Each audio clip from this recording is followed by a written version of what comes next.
Welcome to episode 87 of the Wilderness Podcast. I'm your host, Dills, and with me is Deegan.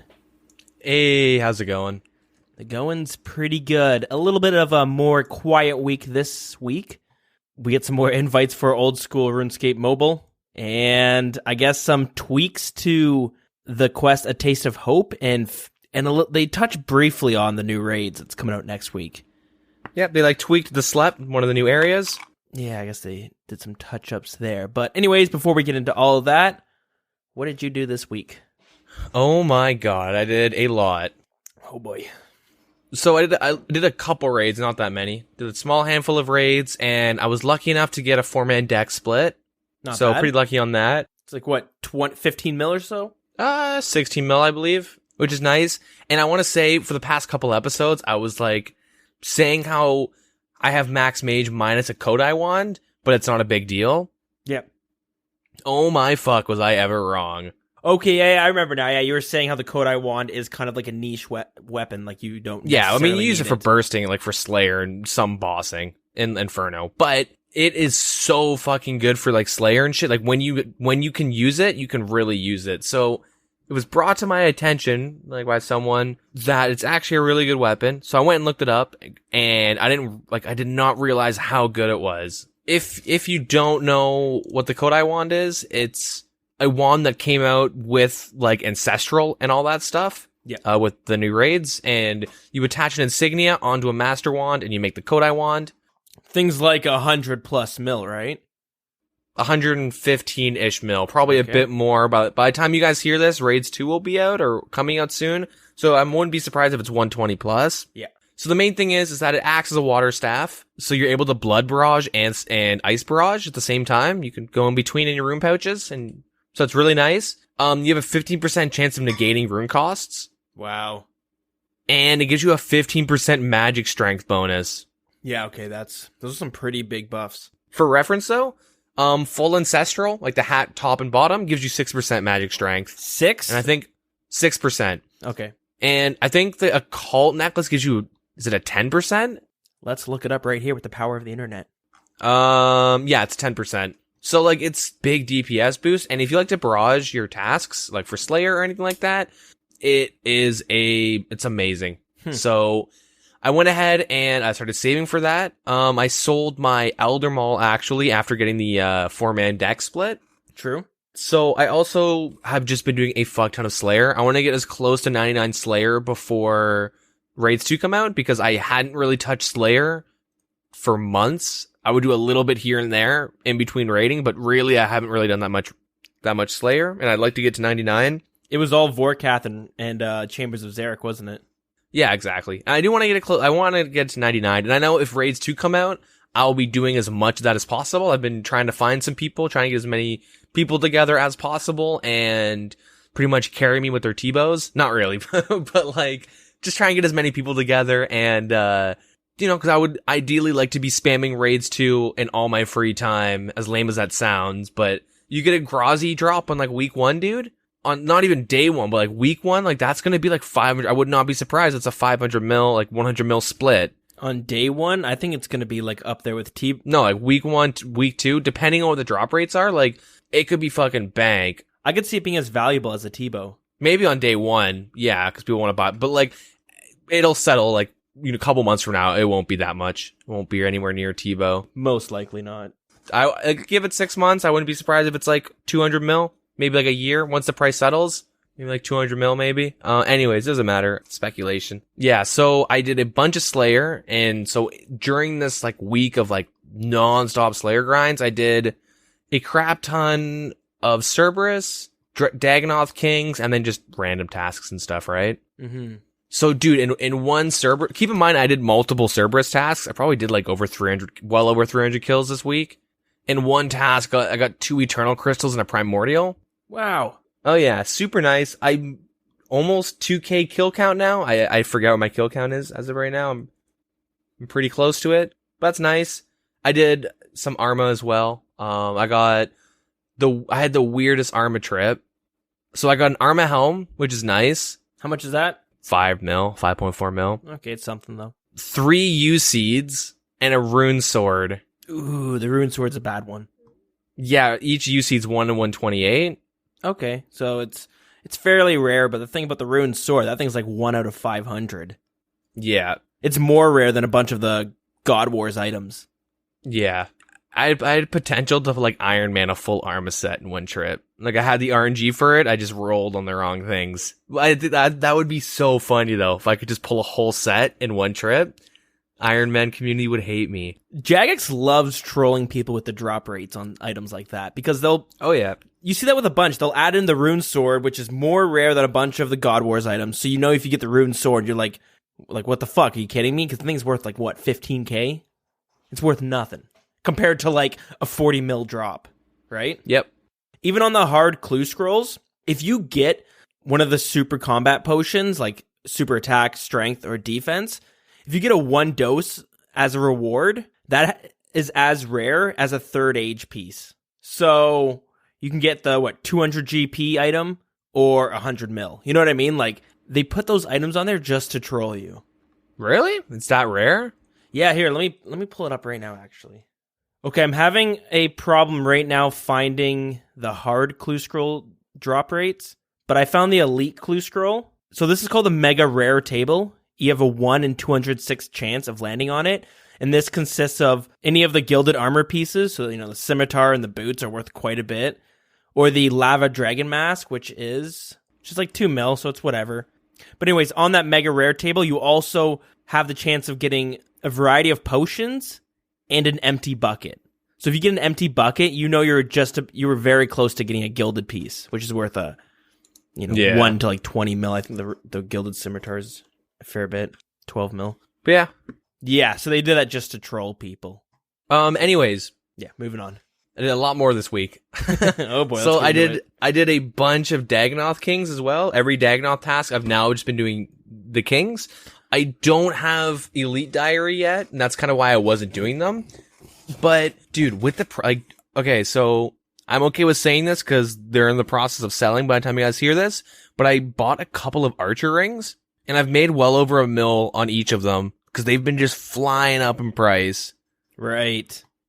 So like that shit's going up in price, and like I'm just thinking, well, now's a good time to do DKs while all these items, and same with like Cerberus and like all this stuff, because all the PVM gear is going up in price in preparation of raids too. So like Arma and stuff is always a good idea, all that stuff. Yeah, because the thing is, it's gonna keep going up in price, and then when raids comes out, like Theater of Blood, the items that you are going to use in the raids, I'm pretty sure will continue to go up for the next couple weeks. Oh yeah. Whereas the items you're not going to use, they're going to crash hard. Yeah, I'm pretty sure Dragon Hunter crossbows will crash. They're going to start going down in the next 2 months. You might go and do the raid and realize ranging is not necessary at all in that raid. Therefore, a bunch of the pieces are going to crash. Yeah. Nobody really knows, aside from a few people that have gone out and seen the actual raid itself. Yeah. So, did a bunch of Dagonoth Kings, and I had the weirdest trip ever. So the way, like, if you ever get like a Archers, Farseers, or like, any of those helms, the Fremenic helmets. Yep. That you can use after doing Fremenic trials. I believe it's a 1 in 128, the same as a ring. Wow. So I've gotten too many of those. I've gotten so many of them. But I had one trip where I got a couple of those. I got a Dragon Axe, a Seer's Ring, and a Warrior Ring all in one trip. So that was super weird. I was kind of hoping to get all the rings in one trip. But I got a Seer's Ring, a Warrior's Ring, and then today I got an Archer's Ring, and then a couple days ago I got a Berserker. So I've gotten all the rings this past week. At DKs. So it's some pretty nice money. Got like a lot of random uniques. I went ahead and bought my Imbued Heart as well. So now I have like all the major related shit. I'm done with all that stuff. Right. Okay. Yep. So now I'm just kind of building up my bank as much as I can in preparation of raids too. Yep. And I don't know if I should really talk about this yet, because I'm still in the process. Some of these, so I've been doing like a lot of flipping, or trying to do, not a lot, but some flipping in preparation of raids too.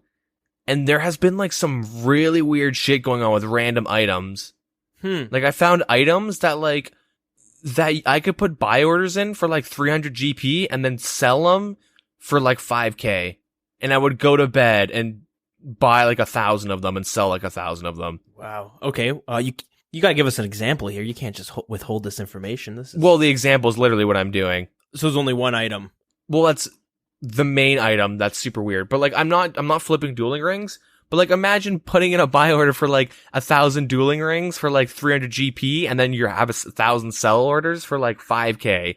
You know what I mean? And you just go to bed, wake up, and all those flips went through, and you're like, oh, what the fuck? That's so weird. And it got me thinking that the item I'm flipping, people have been botting. I've like, there's bot farms that do this shit. And I think that like most bot farms just sell things for 1 GP. They go to the GE and just do like one GP, and then whatever, you know what I mean? They want it. I don't think the bot programs and stuff are like capable of like finding out the best margins for like what they're selling. I think they're just trying to quickly dump items and transfer the money off the accounts. I could see that, because there's probably not some guy who's looking after like 100 bots who's going to take the time to be like, all right, let's lower the price of this item because this one's not selling, but it's sold to my other bots, but it's not selling on this one bot, so I'm going to go manually do it. So yeah, I think you're right, but them just selling it at 1 GP just to quickly offload that item. Yeah, but in the process of that, dude, I made a couple mil like overnight flipping like these random items that like I'm like, bots have been, bots make these and they might be useful for raids too. No one really knows yet. Yeah, possibly, because I know there is one specific item that I've seen been going up in price. Iron ore. 1 month ago, on the 5th of May, it was selling for 113 GP each. And then on May 21st, the price just skyrocketed. And like right now, it's selling for 182. So it's almost doubled. So here's the thing. I've come to realize that I've always assumed that the reason why items fluctuate at such a weird rate was because of bots. Mm-hmm. But it's gotta be because of 100% merchant clans. 100%. There was a time this week where prayer potions were more expensive than restores. Yeah, That's so weird. That is so weird. I went to go buy some and I like put in a buy order and I'm like, wait a minute. These are going for 10.2K now, and I like go and I just buy a bunch of restores at 10K. Yeah, because you're gonna get more prayer back from the restores.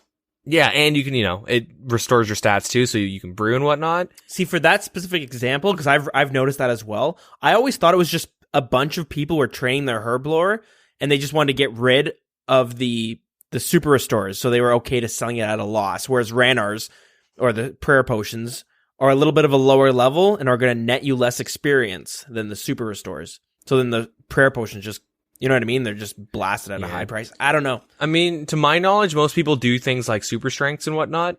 I know that's a really common thing to make, and super attacks as well. Yeah. I mean, personally, I just I do some NMZ herb boxes, which if you've trained in NMZ and you have a bunch of points left over, go back there like once a day and buy your 15 boxes, because that's like 150 herbs you can get a day. You're going to get a bunch of the shitty ones, but you also get a handful of good ones. And I do my farm runs, and then I also collect like any herb above Harlander. And then I make those into potions and I sell those. So you know what I mean? Like, yeah, I mean, I'm the opposite. I just save a bunch of money, take a hit, but I get it done in like a day. Even though I marathon fucking 13 hours straight of herb lore to get to 90. That's just how I am. Dude, I barely do my dailies. That's fine. I slow down too. I'm lazy. Yeah, I had like super like weird week when it came to like drops and stuff. I got like a lot of money through PVMing. There's honestly probably some drops that I'm like completely forgetting, but like I did a lot of bossing this week and like a shit ton of Slayer. So right now I have 10.4 mil Slayer experience. I'm 300k away from 97. So hopefully I can get 98 before Raids 2 come out. It's my goal. Okay, what was your Slayer again? Sorry? It is 10.4 mil, level 96 right now. I'm like 400k away from 97. 10.4 what? Mil. No, but 10.4... Let's get into specifics here. Okay, 10,300,099,653. Woo! Still beating you, baby. Are you really? By how much, though? By like 80k. Oh, yeah. Well, I'll pass you. It's okay. It's okay. I don't know. Well, yeah, anyways. Yeah, super weird. Fuck. Oh, I went ahead and just spent the day doing all my diaries. So I have every up to like hard. I have no elites done, but I have everything up to hard completed. That's always good to do. Yeah, it was about time. It was really annoying, but I got it done at least. My advice for like people who like run out of things to do on old school RuneScape, or they don't have a specific goal to grind for, I always just say, just go do some diaries, because it has a bunch of perks that you might not necessarily think are useful, but you bang them out and you get those rewards from the diaries up to whatever you can. And like, you'd be surprised by how often you're busting out that arty cloak to do teleport. You know what I mean? Or you're busting out the Falador shield. Yeah. Like the odd item. Plus there's like other benefits from it too. If your taskmaster is Duradel, get the Cram Jahard done. The gloves teleport you to the gem mine in Shiloh Village. Right. That's what I need to do. I got all my hards done except for Ardone. I'm only got my medium done. I forget why. It's probably because of one of the dragon shields. That's probably it. And then also my Karamja, I don't have any of them finished. Honestly, probably a bunch that I'm missing, but I don't really know. Week's been a blur of just like powering Slayer as much as I can and doing as much bossing as possible. Notice I had a higher level than you and you just started to gun away. Yeah. Yeah, I think that's it for me. What'd you do this week? Well, before we move on to my week, I do want to touch back to when you're talking about merching, because there's something that I noticed when it comes to some content creators, like YouTubers, only a handful of them, but I'll see them on the sidebar, like the recommendations when I'm watching other YouTube videos, and I'll check it out, and seems to be this theme of a video where some YouTuber is talking about the OSRS economy, and they're talking about like the markets and stuff like that, the items that are going to be great to buy in and when to sell them. You know what I mean? It's like it's kind of like advice on flipping for the most part. Okay. If you do come across those videos, I wouldn't necessarily trust them, because a lot of the times it seems like they have a bunch of an item and they're trying to manipulate the market a little bit so that they can offload their items. There's a YouTuber who I won't name, has been accused of doing this a lot. He'll make a video saying these will go up in price because of this, and then like a week or 2 weeks later, he's like, yo, I just made 80 mil on this item. Told you guys. And then you find out it's his fan base buying that item. And you're like, oh, fuck. That's really common, though. Do you remember they banned merchant clans for that exact same reason? If you remember back in RS3, there was like merchant clans, and what would happen is it's kind of like a pyramid scheme type thing, or like something similar to where, let's say I'm like, yo, Wild Boys, let's buy diamonds at this price, and then we're going to buy them for a month straight, and then we're going to sell them at this price.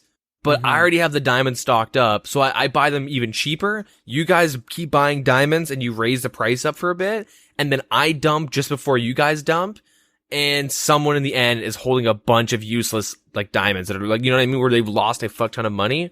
Yeah. Like that was super common, and like it's actually a really good way to like make money, is to manipulate like a couple thousand people to make the profits for you, or to like manipulate for you. It still happens in old school RS, but it's all in Discords now. There's special little Discords that you can join for flipping. Yeah, always be careful. For the most part, if somebody has a crazy item they're flipping and they are making a lot of money off of it, they're not going to tell you until afterwards. Yeah. Once they're done flipping it, they might let you know what happened. You know what I mean? Like, yeah. I learned like all my little flipping techniques from Black Desert Online, and wow. And there's literally short-term and long-term flips, where like short-term are items that are really cheap that people buy a lot of it like in bulk, and you just put in and you make like 2-3 GP per item. You know what I mean? Yeah. So but you buy a lot of them, so like you would like Zalra scales. I mean, Zalra scales have gone up a lot. I'm not saying flip those, but it's just like a random thing, or like iron arrows, fire runes, that type of stuff. Yeah. And then there's long-term flips where you're buying up, you're like, Cook Sharks hit 600 GP. Last time that happened, they went up to 680. Well, actually, they went up to like 750. That's what I did with like around the Vorkath update. So I went and bought a couple 100,000 of them, sat on them for like a month and a bit, and then boom, flipped, made a bunch of money. Oh, or you do it with like items, right? You do it with like whips or like Kraken tentacles, right? Like these are so cheap right now. They have to do something to make them more expensive. So you have a bunch saved up for months. They come up with an update. A lot of the time it's like if you do those types of like long-term flips, you kind of have to watch all the Q&As.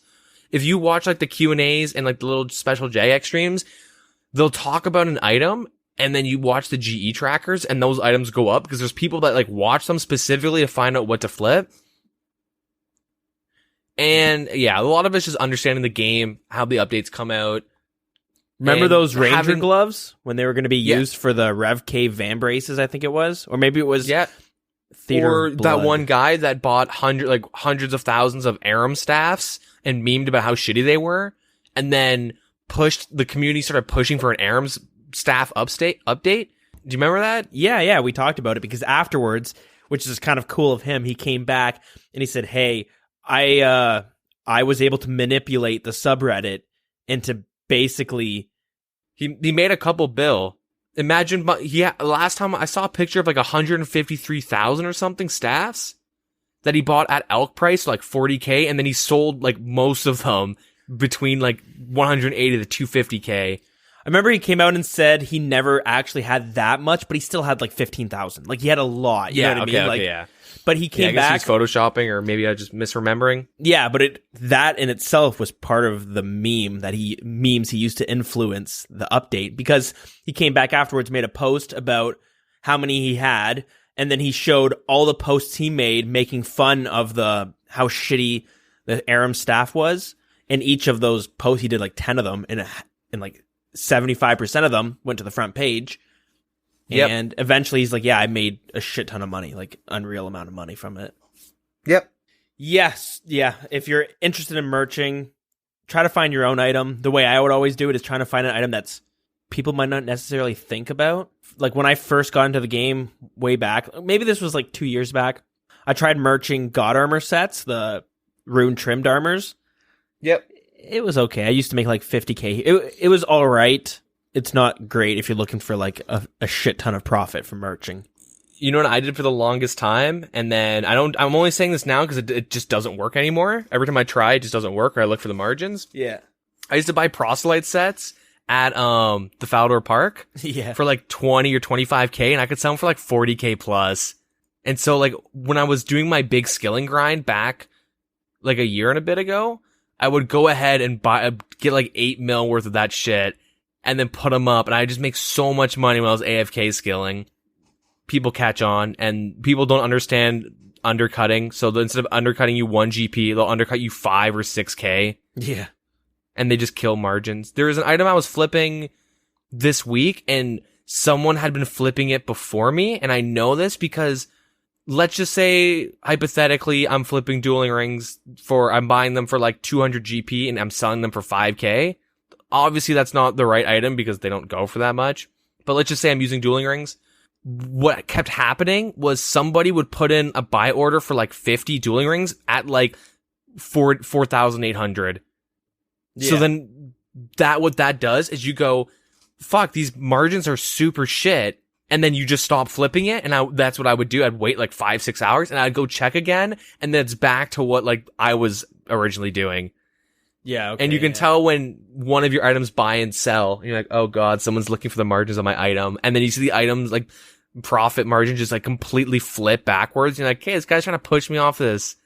It's kind of a fun game, but it's also super nail biting where I'm like doing Dagonoth Kings and I just see one item buy and sell. And I'm like, for fuck, now I gotta leave this task. And I gotta go make sure my item's not being fucked with. Yeah. Just leave me alone, whoever that is. God damn it. It's kind of nice because you're making money while you're doing something else to make money, but at the same time, it is kind of annoying to have to stop and go to the GE every time, like in between every Dagonoth run. You know what I mean? You go back to the bank, I gotta check the GE real quick. There's like passive and active income. I think I talked about it in the past. But if you're trying to like min-max your money, you want to always be doing your dailies and you always want to be doing your farm, your herb runs and flipping, because that's like technically passive income, like doing your herb runs, because, you know, every 4 hours you go and collect it and replant or however long it is. But you could be bossing while making money on other things like, yeah, your dailies, your herb runs, your flips. And I don't always merchant shit and I don't do my dailies.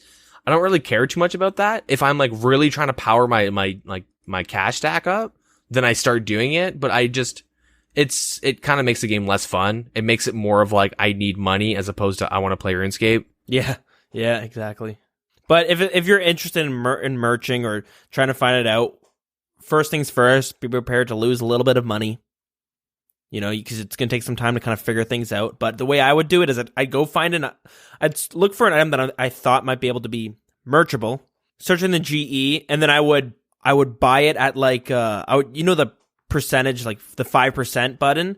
I'd increase it by 5%, like 3 or 4 times. And then I would buy it, and then I would sell it, and I would do the negative 5%, do that 3 or 4 times. And that's kind of like the margin you can sort of work between. It's like an easy way of gauging what things are buying and selling for at their lowest and highest. I mean, there are little tricks that have been consistent since ever, pretty much, such as buying fire rune packs at a mage shop, because I think you can sell them for 5 GP each. Eventually, they're not insta sells. Maybe it's 5 or 6. I don't really know. But you can buy them for 4 at magic shops, and you can also buy death runes too. So you can make money by just doing that. If you have no like stats, you can make like a couple 100K an hour doing that. You can flip like arrows and stuff, but so many people do it that like you kind of have to wait a little bit, but you can flip in high volumes, and you only make like 20K or something, right? Yeah, exactly. You don't make much. It's a lot safer than say buying like dragon full helms and waiting on them to go up in price. I mean, you know what I mean? Yeah. I'm just thinking of like a random item to sit on. I have no idea. I'm not the biggest fan of like holding items for a long time because I get really stressed out about it, and I'm constantly checking the GE trackers and stuff to see how those items are doing.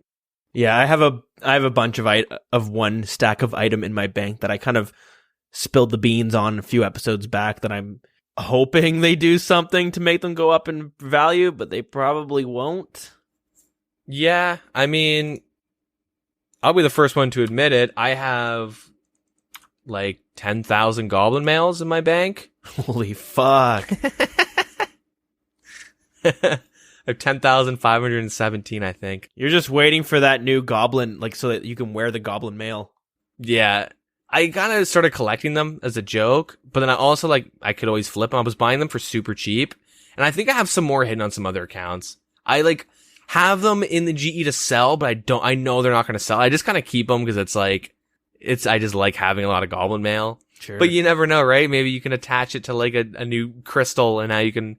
Maybe there's going to be a quest where you need it to wear it, and then it's like, oh, fuck, they're 800 each? Damn.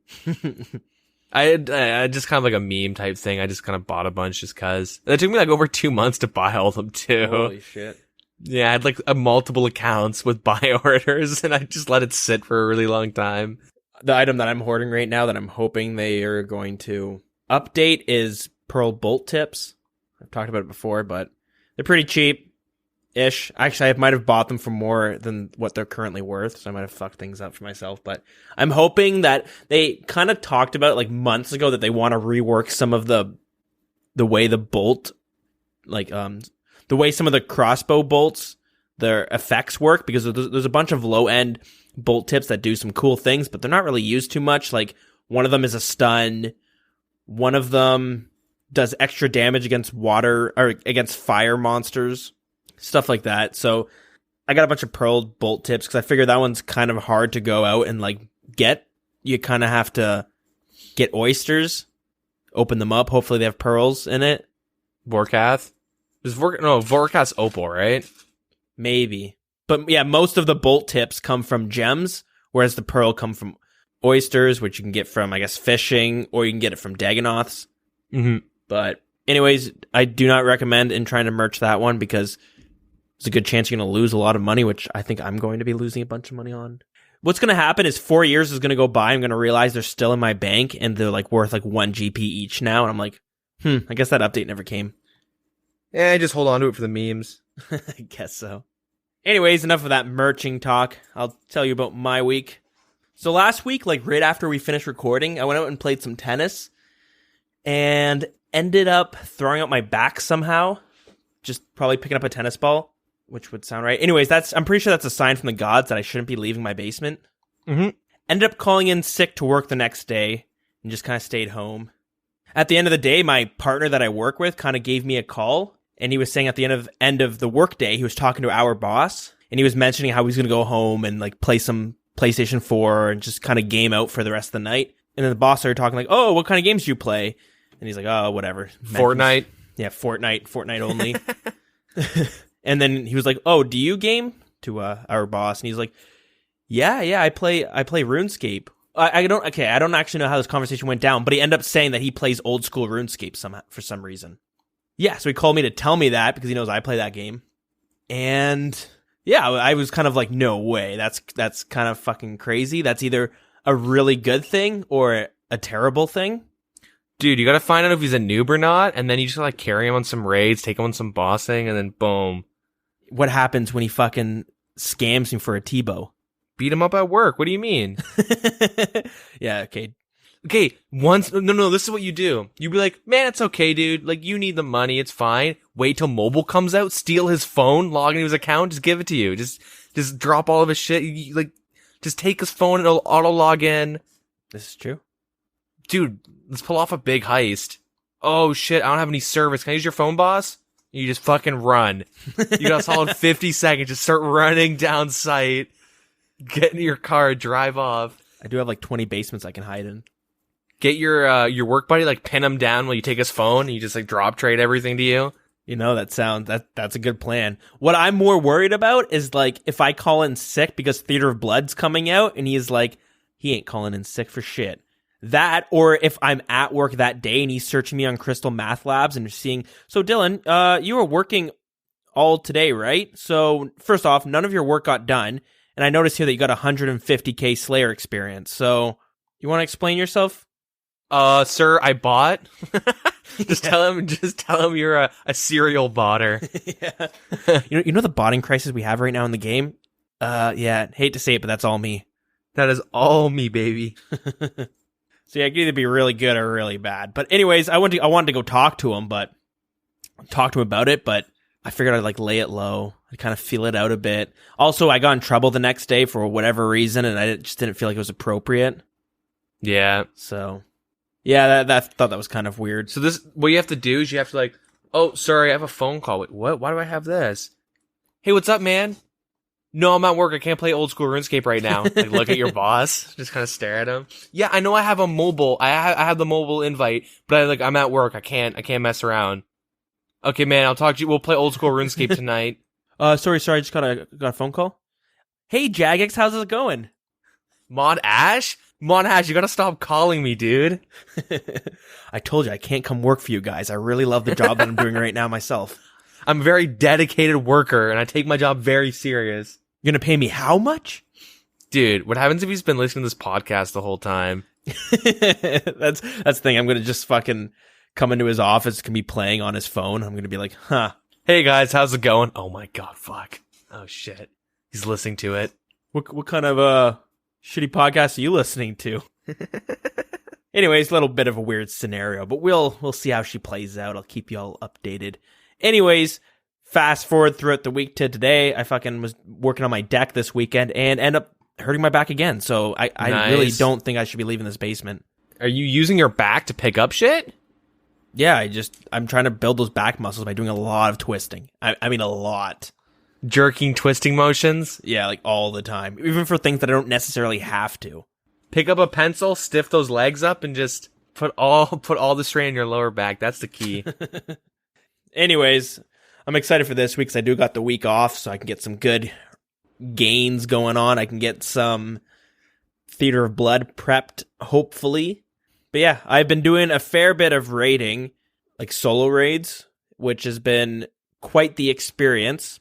It's pretty fun. I definitely recommend that if you're kind of around that end game level to give them an attempt. It is going to be a learning process. The first couple of times that you're going to do it are going to be very painful and quite long, but you eventually just kind of figure things out and you get a feel for everything, and it becomes like it's a lot of fun. It's really, I don't know, it's like a 20-minute fight at the end. Like the last boss, the Great Kourend, it's like a 15 to 20-minute fight. It feels like, at least. But the whole time you have to focus like so hard, and you're constantly doing things. It's not like you can stop and like wait until you. Sorry, go. I was gonna say you can't stop and like if let's say you're eating your dinner, you can't stop and take a quick bite of something. You never have time to do that. hey man, if you ever watch my streams, you'll hear the classic, oh, my hands are on my keyboard, fuck. Yeah. I'll be like fucking with some shit, and then he'll shoot like an overhead at me. And I have to like, you just hear like, and I have to like stumbling to try and like get the right overhead breaks. I'm just like ADHDing, just like fucking with some, like playing with my phone for no goddamn reason. Yep. I'll be going to take like a vape, and then is that a verb? Take a vape? Take a vape. Hit my vape. I don't know. Hit my vape. To vape nage. Yeah. Juice it up in here. I don't even know. Anyways, Yeah. I'll be doing that, and then I'll just like something will happen, and I'll just have to like spit it out of my mouth. It is a bit stressful, but it's fun. I'm enjoying myself pretty well there. I still get killed at least one time when I'm fighting the Great Olm, and it's usually because of stupid mistakes. Yep. Like one big problem that I keep encountering is Ground spikes? no, I'm actually gotten good at those ones. I'm still bad at them. I still get hit by them. My problem is that so there's 3 phases to Olm. You got to fight the 2 hands for the first 2 phases. One's a melee hand, one's a magic hand. So you take those out, and then each time you take those out, he switches to the other side. You do it again, and then he switches to the third time to the other side. And you can't just kill the hands one at a time. You got to kill them in like 10 seconds. Yeah, there's a window. If you ever like, they're like Vanguards maybe. No, Yeah. not Vanguards. Maybe like Rookie Sun and WoW Mop. If you ever played that trash expansion, you just have to kill them at the same time. And if you don't, they both respawn, and they have quite a bit of health, and it just really fucks your day up. Yep. So my problem is, I bring them down to I aim for like 7%. What do you aim for? What percentage of the hands? 5 and lower. 5 and lower. Okay. Well, Yeah. So if you're using a Hasta or a whip, tentacle. Yep. What I always do is if I'm doing it like if I'm not running the head, I get the melee, I focus on the melee hand, get it down to 5% or lower. But like if it's at 5, I stop because I'm pretty sure you can max 5% or a little bit over 5. And then I mage the hand because sometimes you just splash like 80 times in a row. Mm-hmm. So then I mage the hand, and if I somehow get the mage hand down to like 0.1, like if I get down to like 1% or some shit, then I'll go back on the melee hand and try and bring it down. And then I usually try and play it safe to make sure. So like I'll just say this, in the last phase, the melee hand can go in this like mode where it can heal when you do damage. And if you kill the mage hand on a certain timing, you can't avoid like, normally if the hand's healing and you kill the mage hand, it stops healing or going through that healing phase where you can actually start doing damage to it now. But if you like kill the mage while it's like about to start, sometimes it just fucks up and it just, that starts happening where you can't do damage without healing it. Does that make sense? Yeah.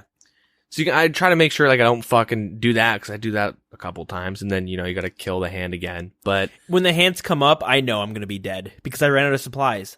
true. It's such a long process that I run out of supplies in the last phase. And the thing is, you don't get extra points for doing damage to the respawning of the hands. Nope. Which is it's such a piss off. Anyways, Yeah, it's to prevent boosting and stuff. which it makes sense, but if you're me Yep. and you get fucked by that, then you're just like, great, I'm not going to be hitting that 21,000 points that you're trying to hit for. Go for 5%. If you're running the head and you're using like a God Sword or an Elder Maul, I get the Mage Hand to 5, and then I kill the melee and go to the Mage Hand because you can randomly smack like a 60 and shit, right? Yeah. But yeah, I go for 5%, I would say. And kill the Mage Hand first and the melee hand. And once you get a Warhammer, you'll be like, oh, this is why Deegan says to focus on getting a Warhammer first. It makes such a big difference. Interesting. Okay. Because even if you hit a 0, it does a little bit of damage reduction or defense reduction. It's not a lot, tiny amount, but it still does something. Only in raids though. Yeah. Doesn't work on every boss, just the raids. Pretty cool. And the BGS is also, you spec a BGS like 5, and you're like, that's pretty much nothing. I did nothing with that. Like, if you BGS spec, you kind of want to max hit with it. Yeah. To get a good effect. That is nice, but yeah, I'm at about 12 kill count right now. Honestly, you should just try and learn to run the head ASAP. I regret waiting till 300 kill count, because like now when I do it, I'm practicing running the head. Yeah. In a solo. And if I just started, because I've done, the majority of my raids have been solos, and if I just started doing like the running the head method ASAP, I'd have it down. The issue in the beginning is like when I first started, I had no idea why it wasn't working. But then eventually, like now, if I mess up, I know I messed up before I get attacked. You know what I mean? Mm-hmm. Because when you're running the head, if you're using a god sword and you're running like the melee hand and whatever, because if you use the whip, you take damage like whatever. It doesn't matter. You'll get used to it and understand when you messed up, so you can kind of prepare for like whatever, a teleport or something. Mm-hmm. But a lot of it is muscle memory because you have to like click on the right tick. You have to be like perfect. You can't fuck up at all. There's no, like, you make a tiny mistake, now you're like tanking damage from him, which is bad. Sure. But if you start learning ASAP, like even if you're like still learning the boss in general, you're kind of... I'm going to take it one step at a time because I don't want to overwhelm myself. I thought the same thing. As soon as you kind of know, like, okay, these mechanics are linked to the melee hand. These mechanics are not linked to the melee hand. Yep. As soon as you know that, you're like, you might as well just start running the head because, like, that's what I should have done. I should have just stuck with it, bite the bullet, like, spend a couple hours just figuring it out, getting used to it, and then practicing and getting the muscle memory. Mm-hmm. Because in the long run, by the time you hit, like, if you run the head, like, 50 times in a row, you'll be able to do 0 death raids. As opposed to, like, I've done every single one of my solo raids, I've had to die once to suicide supplies in. Yep. Yeah, I did. And that's losing like a whole percent at minimum, or minimum 1% of like the rare drop table I'm losing. Yeah, and I think you're aiming for like what, 3%? If you suicide once, you will get 3 to almost 4%. Okay. But if you don't suicide, you'll be getting over 4%. So that turns like every 33 raids to 25, or you know what I mean? Like, yeah, to expect a unique, which like after like 500 raids or something, like it really adds up for sure. And you also save a lot of time, too. You save so much time on your raids. Yeah, okay. You'll be cranking 40-minute raids consistently. Not bad. Maybe I'll take a look into that. It's a lot of fun, though. I do enjoy it. They take a little bit long, so I got to make sure I have the time available. And I also have to make sure that by the time I get to Ulm, I'm not getting sleepy, because that's when I start making a lot of mistakes. Yep. But it's good. It's tough. It really feels like what a lot of people who don't play old school RuneScape make fun of old school RuneScape 4. You know what I mean? Like, Ulm is the exact opposite of that. Where, like, the combat's super simplistic. There's not many mechanics in boss fights, whereas that fight, it's just, like, raining mechanics, quite literally sometimes. Mm-hmm. That was good. That was a good pun / reference. Hell yeah. See, the joke there, guys, is that there's, like, raining rocks through transition phases, and the last phase, there's things that literally rain down on you. Kind of ruined the joke explaining it, but I feel like I had to. No, it's okay. It's good. It was a good one. I appreciate it. So besides that, not a whole lot. I started doing a little bit of Slayer because I'm trying to keep ahead of you. Yep. I don't know if you can beat the Neat Life though. The Neat Life? Neat Life. NEET. I don't get it. Never mind. Okay.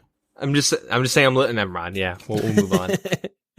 Although on Monday, when I did have my day off, you and we did a bunch of things. Like we did we did some raids and some bandos, but we also practiced some tri-breeding at Clan Wars with a couple other people. Mm-hmm.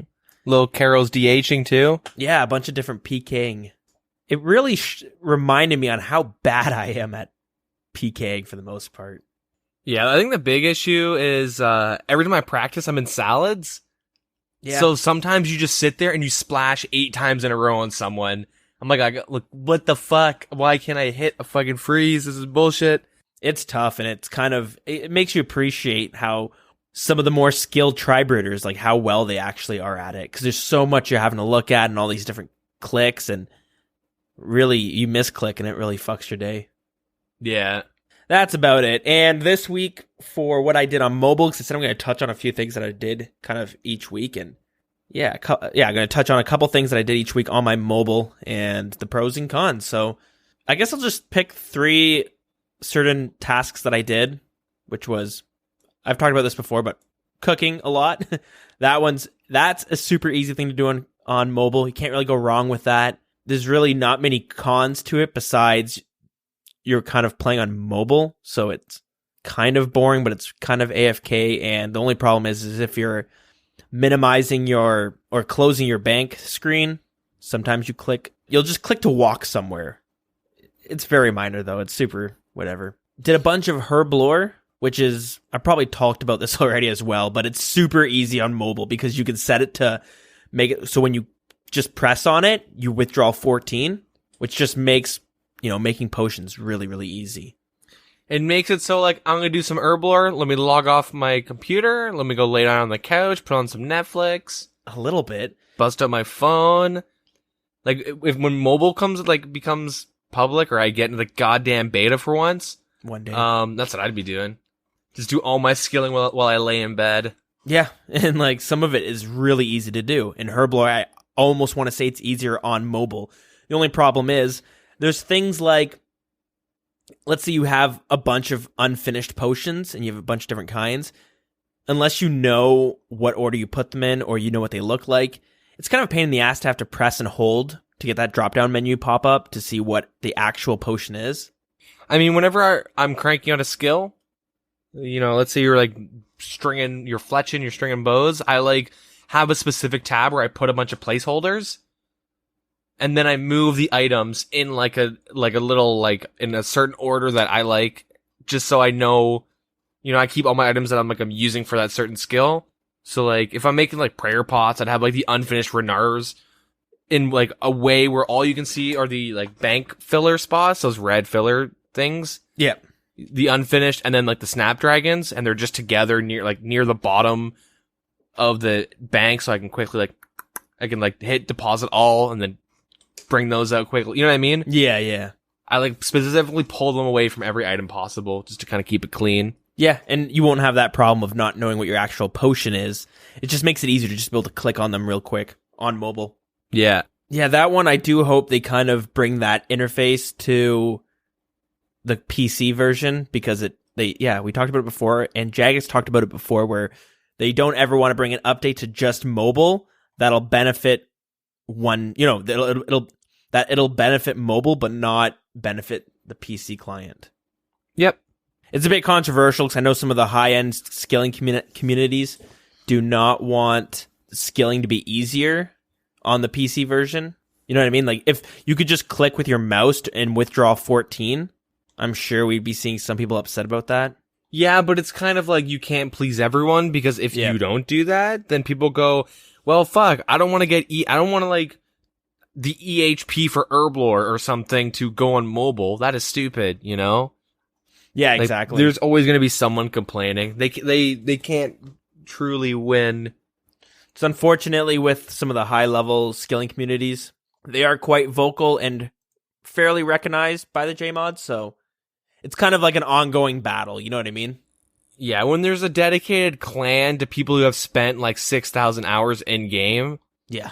And they have like, a couple thousand EHP, like efficient hours played, and with one update, it pretty much takes out 300 hours out of their EHP. Mm-hmm. That, like, I could understand why they get mad, because, like, they value efficiently playing for hours, and then it's like, well, I lost 300 hours of my life because, well, not lost, wasted, because I decided to do the skill first. Yeah. Keep in mind, these people take the game, like, much more serious than, like, the average person. Mm-hmm. Where, like, their goal is to get 200 mil experience and everything. Whereas most people are just, like, they struggle to get 13 mil to get level 99. They're like, I got a fucking 99 fire making. Yeah, it's like buddy. Me, where, like, getting to 99, you're just like, holy shit, I'm finally there. Now, if you look at that between getting 200 mil, you're like just over 10%. You're 13% to 200 mil, right? Or not 13%, sorry. You're just like 7%. Yeah. Even lower. So that's just it's a steep hill to climb. But you do unlock the, you now can hit the true EHP rates to 200 mil. You do have max your combat out. Boom, you get the best experience per hour doing whatever. And if I'm not mistaken, your chances of getting a pet after 200 mil they get doubled. Wait, you mean after 13? No, I'm pretty sure it's 200 mil. When you get 200 mil experience, the pet rate for like wood cutting drops down. Really? Really? That's cool. It's cool, although I do think it should be 99 because most people don't want to get, you know what I mean? Like, most people will get to 99, and if they don't have the pet by then, they're just like, oh well. The way the pets are geared for, typically you would be getting post 99. So Let's say you want to get the Chinchompa pet, but you don't want to go and hunt like black chins. You want to do red chins. You have to catch 300 and like I'm rounding up, but 329,000 red chins, which nets you 87.1 mil experience. You know, like they've made the pets for people to have something to grind for post 99. That's the whole concept of pets. Yeah, I guess so. I mean, shit, you make 500 mil in the process on average doing red chins for a pet, but yeah, you're also catching way too many chins. Yeah, that is true. But anyways, the last thing that I guess I'll talk about that I did was farming on mobile. And I feel like for maybe the average person, farming might be perfect to do on mobile because you can easily do it on your breaks. You can easily jump in, you know, let's say you're on the bus for like 20 minutes. You can jump in and do a herb run and then you get off and then let's say you finish work and you're coming home, jump on, your herbs are done again. You jump on and do it again. Some stinky bum sits next to you. Yeah. You can just stop what you're doing, move, sit down and continue. Yeah, exactly. And like since farming, you're on a timer anyways. You know what I mean? Like having that time in between of doing this task. Yep. It's just, I don't know. I found it super easy. I try to do it on my breaks, or sometimes I would like get started on my 15-minute break and then I'd finish it at lunchtime and then I'd do it again like maybe right after work, you know, when you're driving on the way home. I'm just kidding. Don't do that when you're driving. Don't play old school RuneScape while you're driving. Doing some solo raids while you're driving? Yeah. But yeah, it's pretty easy. Kind of navigating around can be kind of a pain in the ass because clicking on things can, just because the way mobile is, it's not going to be as easy as on the computer. Nothing you can do about that. But the problem also is if you're out there in the real world and you get a little bit of lag right after you harvested some herbs, you might get weeds. You might get some weeds pop up. And if you're like me and you don't have any rakes with the leprechaun, you don't bring any with you, and teeth farming, dude. No more weeds. Yeah, I know, but that's such a pain in the ass to do. What I ended up doing was just like trading like 2 Ranar herbs to borrow somebody's rake, and then I'd give it back to them. But yeah, that's a little bit of a pain in the ass. Also, if you accidentally clean one of the herbs while you're trying to note it from the leprechaun, bit of a pain in the ass because now you got 2 fucking stacks to worry about. Well, why don't you just clean them and then note them? I like to keep them all grimy, leave them in my bank, and then when I do herb lore, I clean them, put them into the potions. See, what I like to do, now this is just me specifically, I take my grimy herbs, I look at how much herb lore experience I have, I clean all the herbs, and then I see how much experience that gave me, and then I make all the potions. 300 experience for carpal tunnel in 20 minutes? That is sick. Fucking right. All right, now let me go to, Waterbirth Isle and go pick up a bunch of snapdragons. Or snape grass, sorry, not dragons. I think for the most part, that's about it. I'm at 85 cooking now. Like I said, I've been doing cooking while I'm at work and stuff like that. I think that's basically all the gains I got this week. It's not a whole lot, but I'm just kind of doing some Slayer, doing some raids, all that good stuff. Decent. Yeah, pretty decent. Anyways, let's move it on to the news.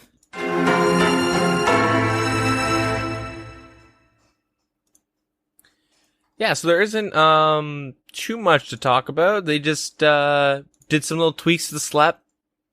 Some mobile tweaks, and I guess we can talk about the playtest. Did we talk about the playtest already? I'm so confused. The playtest. Oh, for Theater of Blood. They fixed up some things within Slep, like a lot of random ass things. I don't really want to go into detail in all of them, but they like made some choppable hollow trees. They like, I don't know, they changed like a lot of like little random things.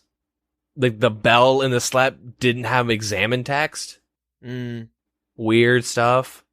Whatever. Bunch of little random things. So like, they also made a change to seaweed spores being sold in the Marin's Market, I think on Fossil Island, from 50 tiers to 20. Okay. So that might be notable. I guess if you're like an Iron Man or you're a masochist and you're doing that underwater shit for seaweed spores. The jeweled crabs in Chamber of Xeric didn't always give the correct points, so they went and fixed that. Cool. Yeah, they made some mobile changes, I guess. So the small safe zone around the mini-map has been added to prevent misclicks. The tapping of your stats in the stats menu now brings up experience tooltip instead of a skill guide, and the guide is now accessed from a long click. That's super nice. You can cap your FPS at 15, 20, or 30 if you choose. In the game control settings. I believe there's a bug where you can't use your quick prayers when you close your mini map now, though, on mobile. I don't know. I saw that posted on the subreddit, so yeah, hopefully that gets fixed. Cool. Yeah, they're missing some like RAM shit. I don't really want to go on all the slep stuff because it's all like silly little mistakes, and I'll just complain how dumb Jagex is. Not really, but you know what I mean. Yeah, forgetting exam text and stuff. But it does say here at the bottom that on Saturday, June the 16th at 8 p.m. BST and 3 p.m. EST, they will be doing a super secret stream where they're going to be using a secret new JMod tool. Whatever that means, who knows, but keep your eyes out if you're interested. Yeah. In watching that in the flesh. Yeah. I guess lastly for this little section is they've tweaked, I guess, the challenge mode leaderboards. So they have now week 2 out. We talked last episode, or I should say you mentioned it, that the raid seems to be the same every single week. Although on the leaderboards on the website, it says week 1 is the initial release, and then it has, the top times for each of the brackets. Above that has week 2, the Tecton defense changes.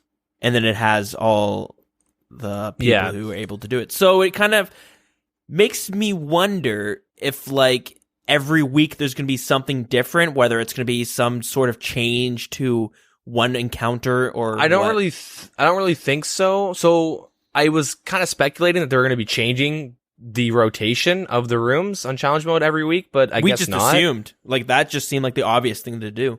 Yeah, but that's too much work for the team isn't really big enough to do that. I guess. And then imagine having to tweak it every other week, right? Like changing, buffing, nerfing, then waiting a month or maybe 2 months to go back to that rotation. The Tecton did have way too high of a defense, so they had to nerf it. And then they said they would most likely tweak the times, and I guess they just finally did it. Because Tecton, it would turn in, if you're, going for an elapsed time and stuff, it would turn into everyone would spec, no one hit, okay, let's reset. Yeah. Everyone going spec, no hits, reset. Oh, we only got 1 hit. Let's see. Okay, now let's reset. But whatever. That's pretty much it for the updates, though. So not really much to talk about. But yeah, we will move on to the Theater of Blood playtest. I talked about how one of the streamers made a YouTube video. So if you don't know, if you don't know, I shouldn't say just streamers, but a bunch of like content creators and people who are pretty good at PVMing got pulled down to Jagex HQ to give the raids a playtest. A YouTuber and streamer named Mr. Mammal made a video where he just kind of talked about some things about the Theater of Blood raid. He couldn't go into too much detail because they signed an NDA. Yep. And so, yeah, we did talk about that last week, but there's been kind of some updates to it as well. Some of the information that went about what happened when they went down. Keep in mind, all these people that did the playtest, I don't know about Mammal, but I'm pretty sure everyone else has an Inferno cape. So when they say it was too easy, like these guys have an Inferno cape. Let's talk about the playtest, what they talk about here, because I did watch the QA this week and they did talk about that actual playtest as well. The feedback they got was that it was enjoyable, interesting, and unique, but it was not punishing enough. Mm-hmm. So they're rebalancing it to make it a little more challenging and to make sure it was okay. Cool. That's pretty much it. They just made it a little bit more challenging. It just kind of worries me that they're basing difficulty off people that are willing to sit there and pray flick nonstop for 2 hours. Oh god, I hate pray flicking. But like that's the issue, is that Inferno was supposed to be super challenging and these people were able to sit there and pray flick for hours and hours and hours and keep cool and get their cape, Yeah. And so everything will feel too easy for them. Yeah. It also says here that after they got the feedback from the original people who play tested it, which was Bodie, Wooks, Dead Wilson, MMORPGRS, Cloud Badass, Lake, Mr. Mammal, Dalek Cookie, Lucid Dreams, Reed, and Zulu, that they took the feedback from them, tweaked Theater of Blood, and then they brought the players that tested out challenge modes. And these players were 124426, Anti, Mabel, Classics, Dead Wilson, and Latias. Yeah. So they've gotten feedback from like 2 different groups. You know what I mean? Yeah, they've tweaked it. They're happy with where it is. I'm pretty sure Latias, Dead Wilson have Inferno Capes. I could be wrong though. Yeah, like Latias is doing no pillar Inferno attempts in Void. Mm-hmm. You know what I mean? Like, these guys are all really good. So hopefully Jagex understands that these people are really good. And like, I don't want, okay, if the difficulty is mechanics and being able to like do shit and you have to do shit at certain times, I don't want the difficulty to be prey flicking, because that is just like muscle memory. It's not difficult. It's that you have to go and like go on Runelight, turn on Metronome, or go to the Mages Guild and watch the clocks and just sit there and like get used to prey flicking every 0.6 seconds. You know, you're just like, yeah, like you have to. I mean, I'm saying that like I can't do it super consistently. There's times where I can sit there and string I can do it properly. There's times where I just can't. Inconsistent, but I don't really actively practice it. But if that is like what the mechanics are for this Raids 2, I'm gonna be really disappointed. Yeah, me too. Like, if there was one, like, mechanic that I wish that they would kind of fix that I don't think should really be in the game, it's basically prayer flicking. I don't mean switching your prayers to, like, you know, like with Olm, he'll shoot this red ball at you, which means, oh, you gotta now pray melee. But I just mean, like, the quick, yeah, as you said, clicking it every 0.6 seconds. Yeah. If you guys don't know, yeah, you can, if you click at the right timings on your quick prayers, you can pretty much have infinite prayer. You don't actually drain, because your prayer drains like a tiny bit every tick. So you can have it on and then like disable your prayer at the right time to like trick the game into thinking that you're not using it. It's kind of hard to explain. It's a bug that turned into a mechanic. Yeah, straight up. Yeah, and I just don't like it because it's just tedious, and it's just, as you said, it's annoying. You need to have this like inner clock, and you have to be able to click on it, and some people just might not ever have that inner clock to be able to do that. Well, it's all muscle memory. That's it. It's that, and also, like, Cerberus has the prayer flicking where they have the 3 ghosts, and you gotta pray flick between magic, range, and melee. When we talked about this before when we both started doing Cerberus, but like, just the way RuneScape is, and since it's on a tick system, sometimes it's not super obvious when you should be switching your prayers. And it kind of, you just have to do the fight enough times to realize, oh, with Cerberus, you have to switch it as the guy's coming at you, you gotta switch to the next one. You know what I mean? Like, the way, I don't know, you guys have probably noticed that RuneScape can feel really clunky, but when you watch Wooks, it looks really smooth. I don't know if you've ever watched Wook stream or do any PVM, anything. If you watch it, it looks like he's playing on like better internet. It looks like he's playing on better internet with like a better PC or super smooth. And a lot of that is your game clicks get registered on like the tick system. So like if there is a like repeating like door opening and closing that's like 0.6 seconds, you gotta click at like the right timings in that 0.6 seconds for it to like be quote unquote more responsive. It all comes out at the same time, but you know what I mean? Yeah.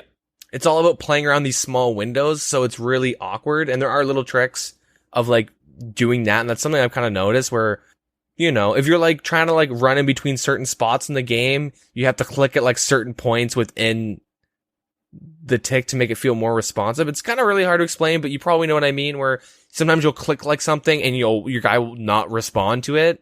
Sometimes he'll instantly respond. It's just like the time that you click within like this door or window opening and closing. So the game does feel really clunky like that, but if you can get used to it and know when to like do it, and you're like clicking on the right timings within a tick, and you're not like you're not missing out on like any like quote unquote windows, it's kind of feels like a different game, and it's like more responsive. I don't know. It's kind of a lot of it is hard to trial and explain. error too, because like it's just sometimes not super obvious on when you should have the prayer up. For my example, like the perfect example I'd point at is Zulrah. If you ever do Zulrah, there is a certain point in that fight. There's a certain point in that fight where Zulrah would do this. They call it the Jad phase, where he alternates between a magic attack and a ranged attack. So if you go into the first time, he'll shoot this like fireball in the air, and it moves kind of slowly. You would just assume that you need to keep Pray Mage up until that fireball hits you. If you do that, you're not going to survive that part of the fight. Because what you need to do is, as soon as that fireball's in the air, you need to switch it to range, because that's what he's going to be using next. Yeah. If you wait for the fireball to hit you, then like you're going to get hit from the ranged one, because you need to already have it on by the time he shoots it in the air. Like the damage is calculated just before he shoots a fireball, so you have to have your prayer up before his animation starts. Yeah, which going into the first time, that's not super obvious. You would think you need to keep magic up until it hits you. Yeah, it's something that you'll pick up on. It's part of getting better at the PVM experience, is understanding when damage is calculated between monsters, and there's things that like Aberrant Spectres feel kind of clunky to Prey Flick against, because like you would expect, it's the same thing, right? You'd expect the damage to you expect to flick before they hit you, not before they do their little chargy move. They're like, I don't know. It's all like just kind of familiarizing with like game mechanics, I guess. It's all trial and error, because every monster is different, right? Yeah. So that's just that's why I don't like prayer flicking as a mechanic. Keep in mind, combos in fighting games started out from a bug too. Street Fighter, I believe it was 2, they fucked up and characters were able to combo and string in multiple moves that would do a lot of damage, and that was never the intention of like Street Fighter. Like you play Street Fighter 1, you can't combo. You can do like an aerial to like a ground move, and that's as far as your combos can go. You play like Street Fighter 2, I can string together these 4 hits, wow, and then that turned into like mind blasting, creating a whole new genre, right? I'm not saying I swear to God, there's a fucking genre of games based on prey flicking. I'm done. I'm fucking done, Jagex. Thrown in the towel. Just saying, let's get a GoFundMe. I'll take a shit on their front door. But yeah, I do hope that like the Great Olm fight, like the last boss for Chambers of Xeric, is like a perfect raid encounter. They should just do something like, you know what I mean? Like the same influences they had for that, I hope they use towards that. Every single Theater of Blood will just be Olm recolored. Imagine. Just 5 Olms in a row. Maybe a Jad in between. Oh god, and that's where the prayer flicking comes in. Yeah. Fuck. Anyways, on the QA this week, they talked about kind of the Theater of Blood raid, as well as some of the people coming down to try to do the playtest. And I mentioned, we both talked about last week about how I was kind of surprised to see that they were able to beat the whole raid without ever dying. And then Deegan was saying, not totally surprised, because these are all like the best players coming down with the best gear, and you know what I mean, being able to just fight the bosses. But they did mention on the Q&A that these people who are playtesting it, they were able to fight each boss in their own fight. Like they didn't do the raid from one fight and then go all the way through it. They would fight boss number 1 with a full inventory. They'd fight it, finish the fight, and then they'd go refresh their inventory and fight the next boss separately. So they were able to skip, they could fight whatever boss they wanted at any time. So that kind of makes more sense on how they were able to go through every part of the raid without dying. So it's more like they were able to kill each boss without dying. It's not like they went through an actual raid. They didn't do the actual raiding experience. They like geared up, killed one boss, geared up, killed the other boss. Yeah, exactly. So it wasn't really a genuine playtest. It was more of just like making sure there's no like boat you can click on, and now this boss doesn't do fucking damage to you for some reason. Looking at you, Cerberus. Good times. But I think that's it for a Theater of Blood. Yeah. Yep. It's I guess it's just rearing around the corner. This Thursday it'll be coming out, so yeah, excited for that. But I don't know. I guess we'll just mention they released some more invitations for the mobile client beta, but it seems like this might be happening every single week. Yeah. So no updates with that or anything. Just more invitations are out. So if you're looking to get in there and you haven't checked this week, check your mail center, I guess, on the website. But anyways, do you have anything you want to talk about for community stuff? Sure. I know many of you guys don't care for RuneScape 3, but it brings up a discussion and it furthers my point I made a long time ago. Anyways, we'll talk about it. So there was this new boss that came out called Solak. Right. In RS3, and he is supposed to be like a super hard PVM challenge. You know, there's a new tier of like, I think it's like tier 92 crossbows or some shit that came out. I don't really know the specifics. Yep. But he drops this new gear, and he's supposed to be super hard. The fight was geared to be about 10 to 15 minutes long. Mm-hmm. And it was very challenging. So people struggled pretty hard for a long time, and blah, blah, blah, blah, blah. You know, people eventually, I think the first kill was done by a duo, so congrats to them. But the main thing, like, reason why I bring this up is that it was discovered a bug, I guess you could do to skip a phase and kind of cheese the boss out. Okay. So if you guys don't know, there's this skill in the game called summoning. It's really dumb, but whatever. You're able to summon like certain familiars or monsters to help you. And one of them is these titans. And the titan will like allow you to reflect a bunch of damage to the boss. I don't play too much RuneScape 3, so maybe someone can like tell us the specifics on how this familiar works. But anyways, you would use a certain familiar within the boss fight and you would reflect a shit ton of damage. And it was like, it made the boss really easy, and it was, you know, it was a bug. Yeah, and it was seems known like some for sort of like exploit. It was known for like well over a day, and people were like abusing it. There is a streamer, RS Golden Glory, who was seen abusing this bug. Ooh, called out. And everyone was kind of calling for these bug abusers to be banned from the game. And typically I'm the kind of person where like if there is a bug that's all on Jagex's fault and you're abusing it, it's on Jagex's shoulders, not yours. Yeah. And the example I like to pull from is when Guild Wars 2 was released, there's gold currency and then there's karma currency.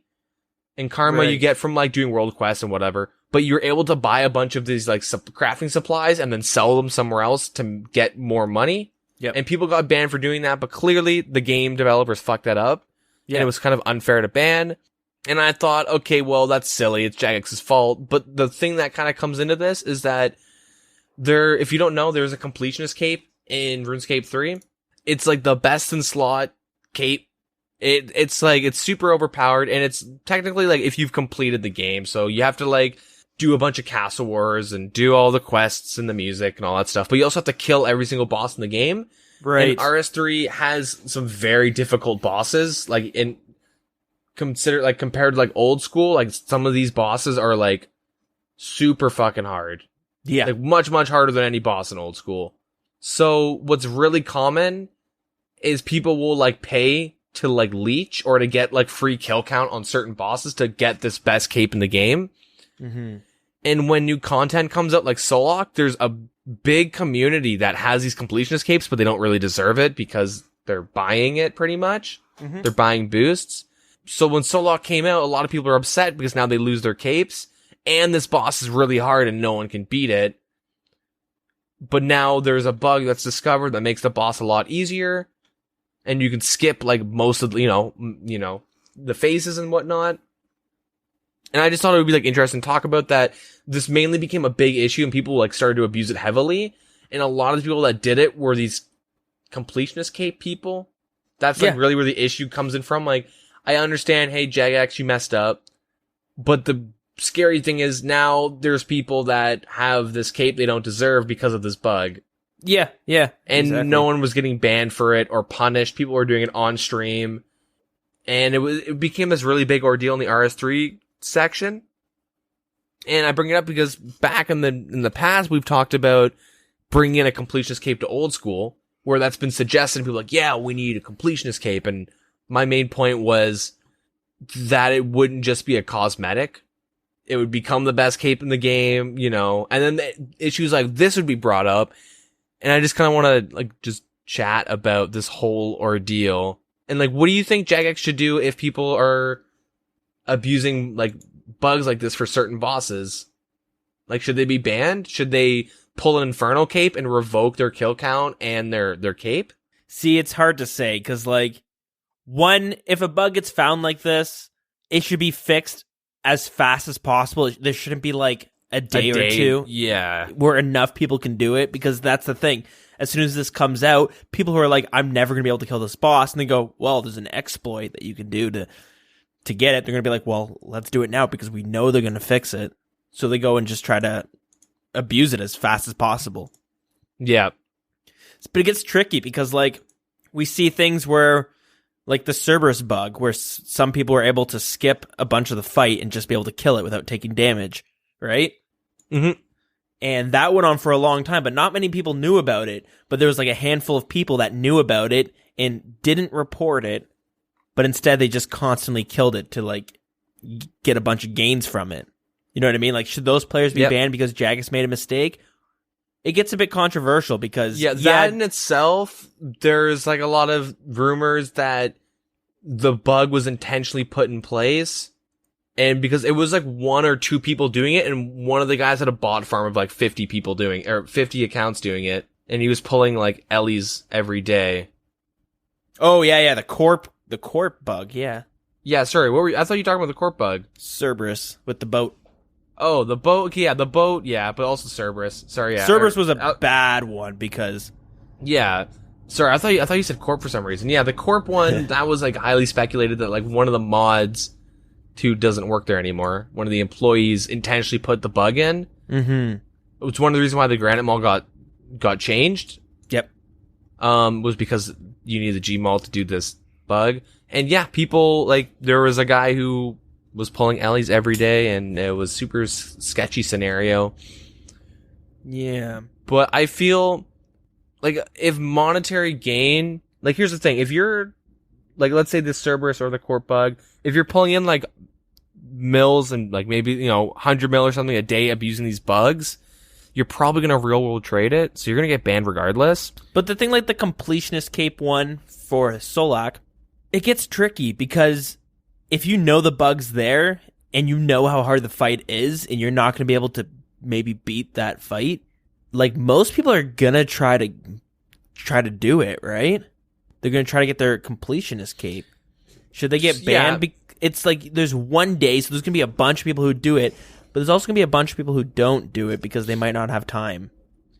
All right, well, let's put it in perspective of a Inferno Cape. What happens when you buy an Inferno Cape, the best melee cape in the game, and you get caught? Well, you get banned for a bit, and the cape gets taken away. Yeah, that's true. I think the big problem is that there's a bunch of bugs. Like, I don't know how RS3 is with this stuff, but with Oldschool RuneScape, there's just a bunch of bugs that happen. Some of it becomes accepted in the game. Others you get banned for. So you never really know, like, what the effects are going to be from it. Like, another example was they did some change. I think it was to the dueling arena, to the interface for staking. But it allowed basically Iron Men to stake with non-Iron Man accounts and win the profits from it. So people were using that to send their Iron Men some decent items. And I believe what happened with that was all those Iron Men just got de-ironed. Yeah, that's happened in the past, though. Iron Man used to be able to buy items from shops. So you could get your Iron Man 99 crafting and shit, which had happened to one streamer, who I won't name, and he got de-ironed. Tanking. You remember when you could tank on your main? I think Iron Man might have been de-ironed for that. I know they changed it, though, and the Iron Man community kind of freaked out a little bit. I know they changed it, but I don't recall anyone getting de-ironed for that. Yeah. Because that one in itself, you know what I mean? Like, you'd never really know. Some of it, you know for a fact that something bad's going to happen to your account. Probably. I shouldn't say you know for a fact, but most likely something bad's going to happen to your account. But then there's other things where you get your main to tank it, and you're like, this is going to be right on the line of, like, whether they're going to punish me for it or not. If you're being dishonest, how can you complain about getting punished? Yeah, that's true. Right? Like, if I go and take a shit on Jagex's door and you guys pay for it, can I really be mad if I don't get this Orb of Oculus I've been trying to get? God damn it, Jagex, and I have my Orb of Oculus? Like, can I really be upset about that? No. It's like, no, I understand that laying dookie on their doorstep is gonna have some consequences, and like, I should understand if I'm abusing this bug that like makes this new really hard boss easy to kill, and I'm getting my Completionist Cape for it. And on top of that, you can buy like leeches and stuff, right? You're allowed to pay someone to carry you through a boss fight so you can get your Completionist Cape, and it's pretty common for people to do because the cape is so goddamn good. And like, it's, with the Infernal Cape, 69 Infernal Capes this week got taken out of the game. They banned 69 people. That was the last time I checked. There was a tweet on it. Wow. 69 people got caught because people are like, there are people in this game that charge 400 mil for an Inferno Cape. Damn.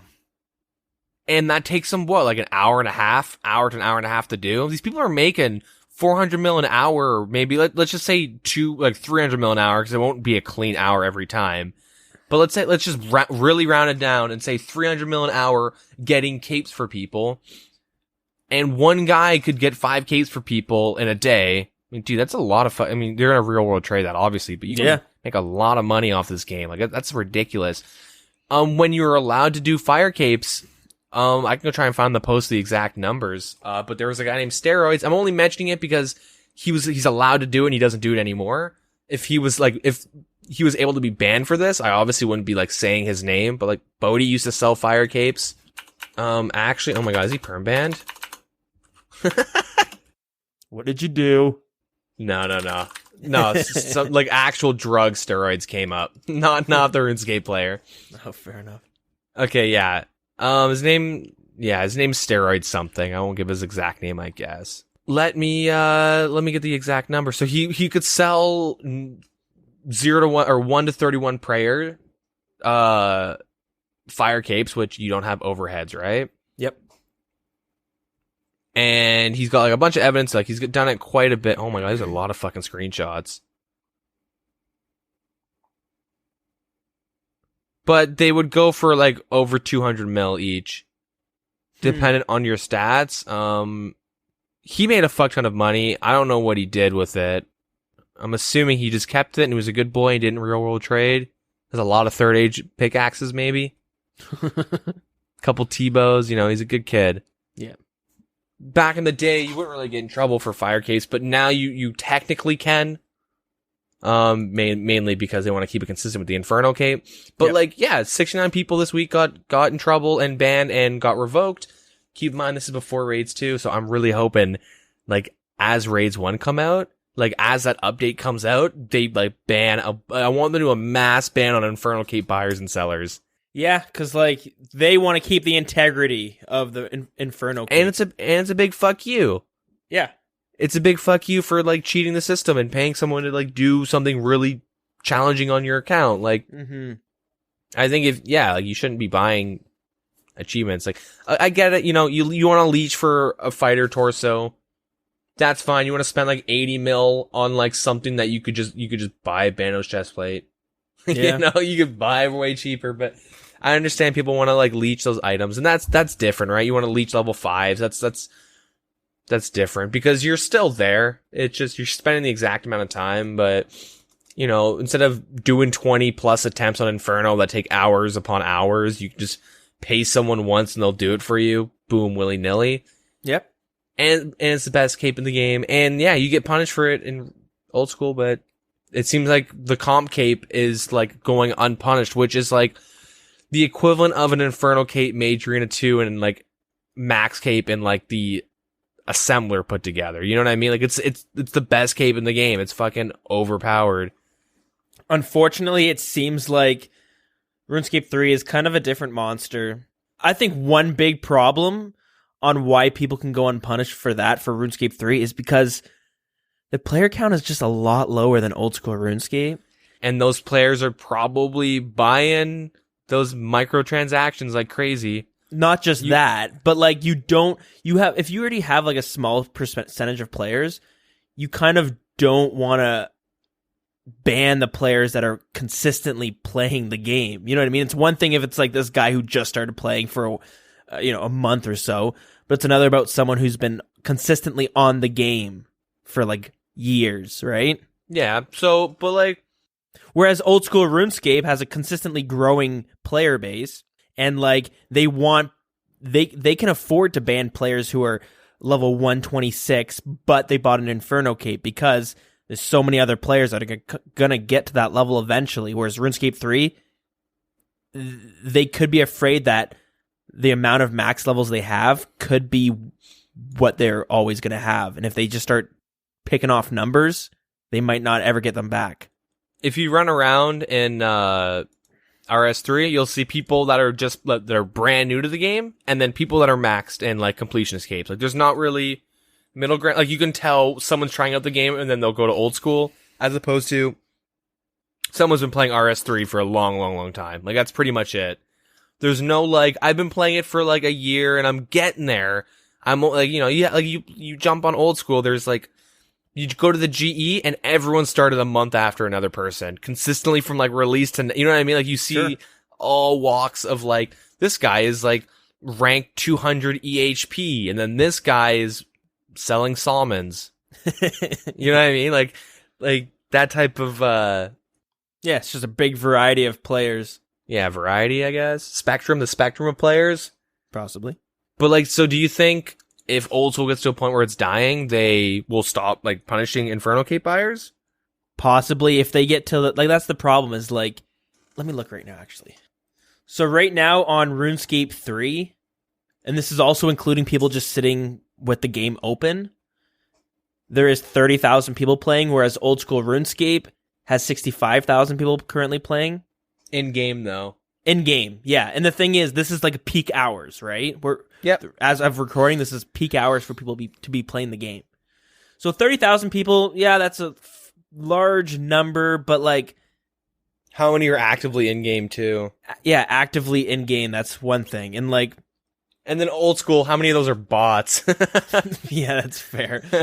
But at the same time, like, I know there are some points throughout the week where there's like 15,000 people on RuneScape 3, which is kind of like a scary low number for a game that you want to be healthy, especially when there's so much to do in RuneScape 3. So you know what I mean? Like, do you feel like microtransactions have a big thing? Because I'm assuming if you have a Completionist Cape, you've probably bought a lot of cosmetics and possible those keys, the squeals. I don't really know what they have for microtransactions, but I'm assuming you have a com cape, you've probably spent some extra money on microtransactions. Possibly. I think it's unfair to say that everyone has done it, because I know there's probably tons who have never touched the microtransactions because they don't feel a need to. Also, if you're an Iron Man, you can't do any of that. But at the same time, there are definitely a handful of players that have spent hundreds upon hundreds, probably thousands of dollars on the game. Because I know there's just some people who just fall into that little trap. You know what I mean? And if you can afford it and you don't mind doing it, that's fine. But there's some people who like really should not be doing that type of stuff. And I know because I've had friends who are playing, there's a game on the phone called Summoner's War, which is basically like a Pokemon game almost. You just get these like monsters and you can set up like a party and then you can go through like these dungeons with them. Mm-hmm. But in order to get certain monsters, or there's like these chests basically, we get these it's been a long time since I've played it, but I remember I had some friends who would sit down and there'd be like 3 of them and they would all drop like $100 in one sitting, just opening up these chests, and they're like, nope, didn't get anything I needed. And you could tell they were really tempted to spend it again, but they would do it like every week or every couple of days. They'd spend like $50 on the game. You'd be sitting there, be like, man, you really I know you don't have that type of money. So like, you're literally spending all your expendable cash on this shit. The main reason why like we're talking about this is that this is honestly a pretty volatile year for Old School. So Jagex has been saying that after this Theater of Blood, they're not going to be doing any more endgame content, or like I shouldn't say endgame, which is no fucking endgame to this awful godforsaken addiction. There's no end. There's always something else. And if you get bored, you make a new account and try something different. Or try the same thing again. Yeah, but now you can't trade with other people, so it's even slower. So after this Theater of Blood, they said that they're gonna go back and they're gonna start touching up on like other things. Maybe they'll put some more quests in, who knows? But like they're kind of done with like raids and like Inferno, because like that's been all the major updates minus Fossil Island. But even then, it was still like you want to hunt a pet herbivore, new endgame shield, the ancient wyvern shield thingy, the fossil whatever that mage DFS stuff is. Yeah. Yeah, like this, let's say this Theater of Blood flops and you have to pray flick nonstop. And so that immediately turns away 99% of like the high level community, except for those people that have the Inferno Capes and enjoy that type of gameplay. Cause if I don't enjoy raids 2, I'm not going to do it. Yeah, exactly. Why would you? Like there's a reason why I have 68 fire making. I could hit level 80 by the end of this podcast, but I just don't want it because I don't like it. I don't do shit I don't like. That's why I didn't do Slayer for half a year. I just didn't like it. That's why I sit on Sire tasks for a month. If the community gets turned off from raids 2, then it's either they have to quickly pump out another endgame or high level content update, or they just say, well, that sucks. You have challenge mode raids. And then they continue to like kind of tweak quality of life, whatever, all that stuff. And if the player base slowly starts to die out and mobile doesn't ever come around, because it's going to be like another year probably at this rate, and they implement some sort of cosmetic microtransaction, like, and they start going down that slippery slope, or do you think they're going to just like stop punishing people for Inferno Capes? No, I feel like the only time they would stop punishing people for Inferno Capes is when the player base is not consistently growing or not growing at all. And if anything, you're just noticing that you're losing players slowly over time. You don't want to lose even more players by banning them. Okay, yeah. I mean, that's what it seems like. Still kind of like, I don't know. Yeah, I guess. They're not worried about the integrity of their game because they're not getting new players that are like, oh, the Completionist Cape, that looks so awesome. Everyone is like, I used to have the Completionist Cape. You know what I mean? Whereas the Inferno on old school RuneScape, most people will see that cape. There's a lot of people, I guarantee, will see that cape and they'll go, whoa, what the hell is that? That's not the lava cape. I don't remember that. Mm-hmm. Because they're either not aware of it, or like, let's face it, you don't see very many Inferno Capes. Yeah. But I will say this, Solak, the new boss, looks fucking cool. I was watching some streams on release, and the fight looks fucking pretty crazy. Yeah. There's some cool shit that goes on there, and yeah, I feel like when it comes to bossing, RuneScape 3 really does a good job on just the way they look and the way some of the fights are. They do have a lot more to work with, but you know, credit where credit's due. They do a good job when it comes to creating some of these bosses. But I guess we can move on. Is there anything else you wanted to talk about? I just want to like talk about that. There was a suggestion this week, cosmetic achievements that were like, have you seen the war paint suggestion? I only see the picture you posted in the show notes. Okay, yeah, that was just like another example. But so it was suggested, and I think it's kind of a cool idea where certain achievements you were able to unlock certain war paint, which would be like just like a tattoo for your character, like Neve or Duradel or Vanica. You know how they have like the war paint on? Yeah. Okay, I did see this. This was posted on Reddit.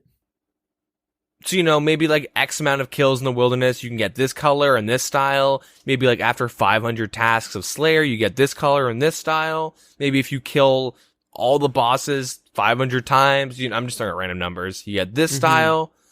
That's just like a cool little cosmetic thing that maybe, can kind of work towards that whole Fashionscape thing. What do you think about that? It looks pretty cool. Yeah, I have it pulled up here. So this was a suggestion posted on Reddit by the user Rupert. It looks pretty cool. Yeah, there's different face paints and like body paints and stuff like that. And if you're wearing an armor like the Varrock's chest, where like your chest is exposed. Yeah, Varrock's or like Bandos or something. Yeah, Bandos, you can kind of see the actual thing on your chest, which looks pretty awesome. Only problem is, what about them female characters? They're not gonna be able to show off their chesties as much. Hey man, body paint. It's not actual nudity. There's body paint. Yeah, you can cover up the nipples a little bit.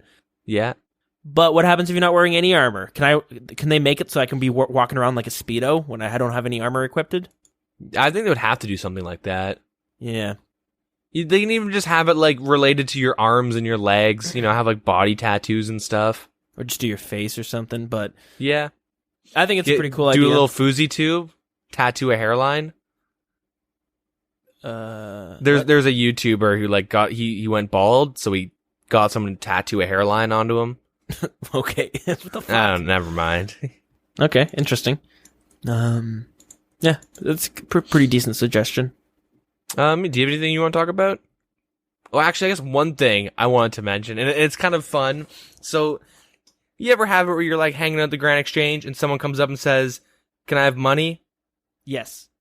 So, what I've always done is I look up their stats, and if they have like level 1 runecrafting or hunter, I say, get 44 runecrafting or get 29 hunter. I'll like just pick one and I'll give you 500k. Yeah. And they always just fucking world top. They'll always just like leave you alone.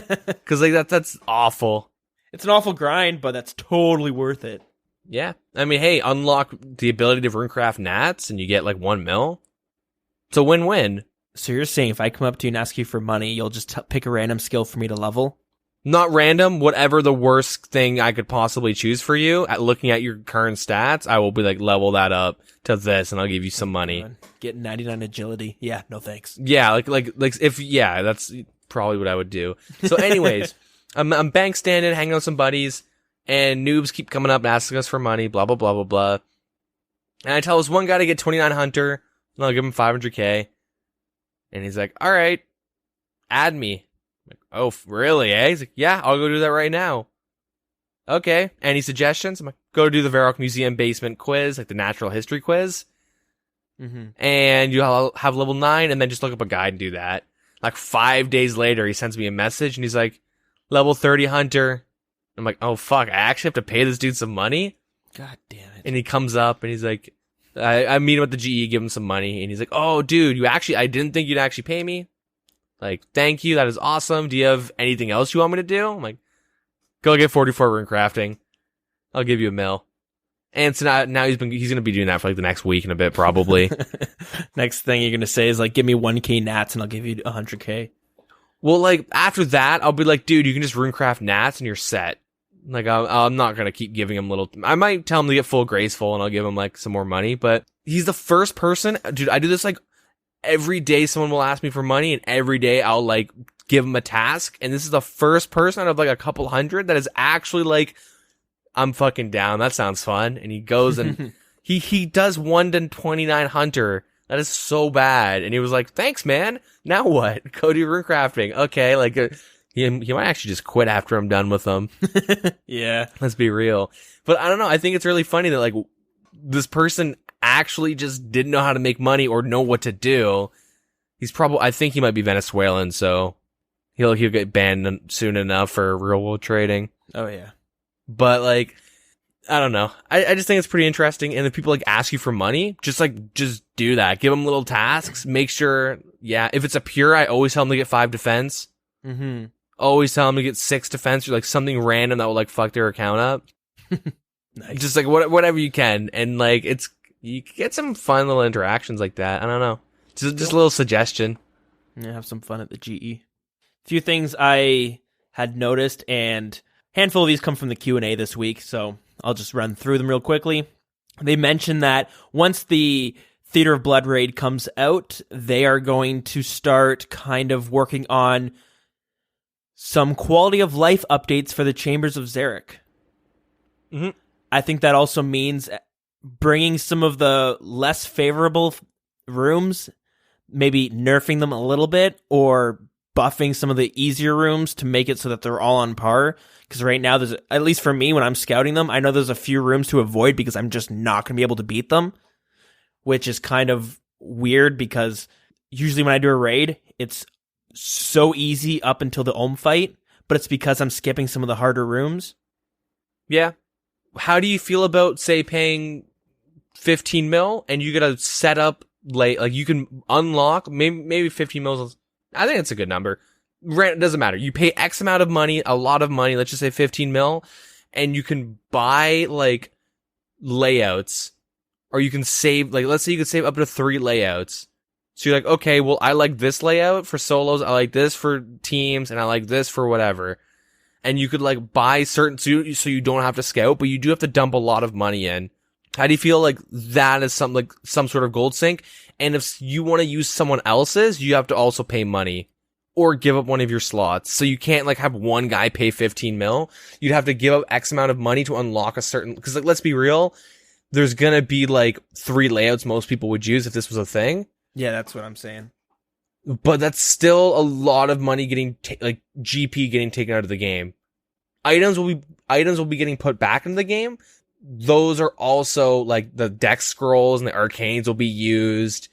You know what I mean? Like I think it's a good way to dump money out of the game. The only issue is that it takes 5 minutes less time to find the right raid. I've thought about that. It seems like a fair idea, but one of the problems I see with it is that, as you mentioned, there'll be like 3 different layouts that everyone's going to mostly use. But like, the only thing I don't like is that Jagex put a lot of work into every one of these rooms, basically, and a bunch of them just won't ever be used. And if they are used, it'll be during scouting, where they're just going to skip it. Well, 2 of them won't be. There'll be people that will probably use Tecton. It's just Vespula Vanguards. That's like the only rooms that like people refuse to do.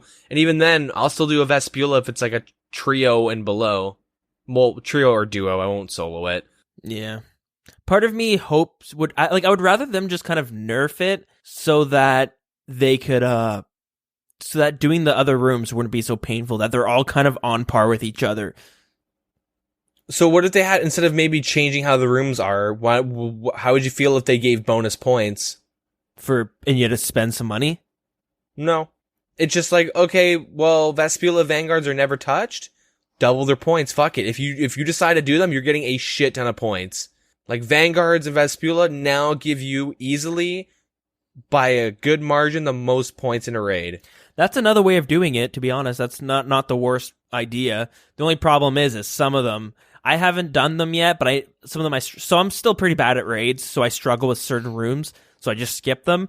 So I don't know if it's actually like how hard it is for a solo player.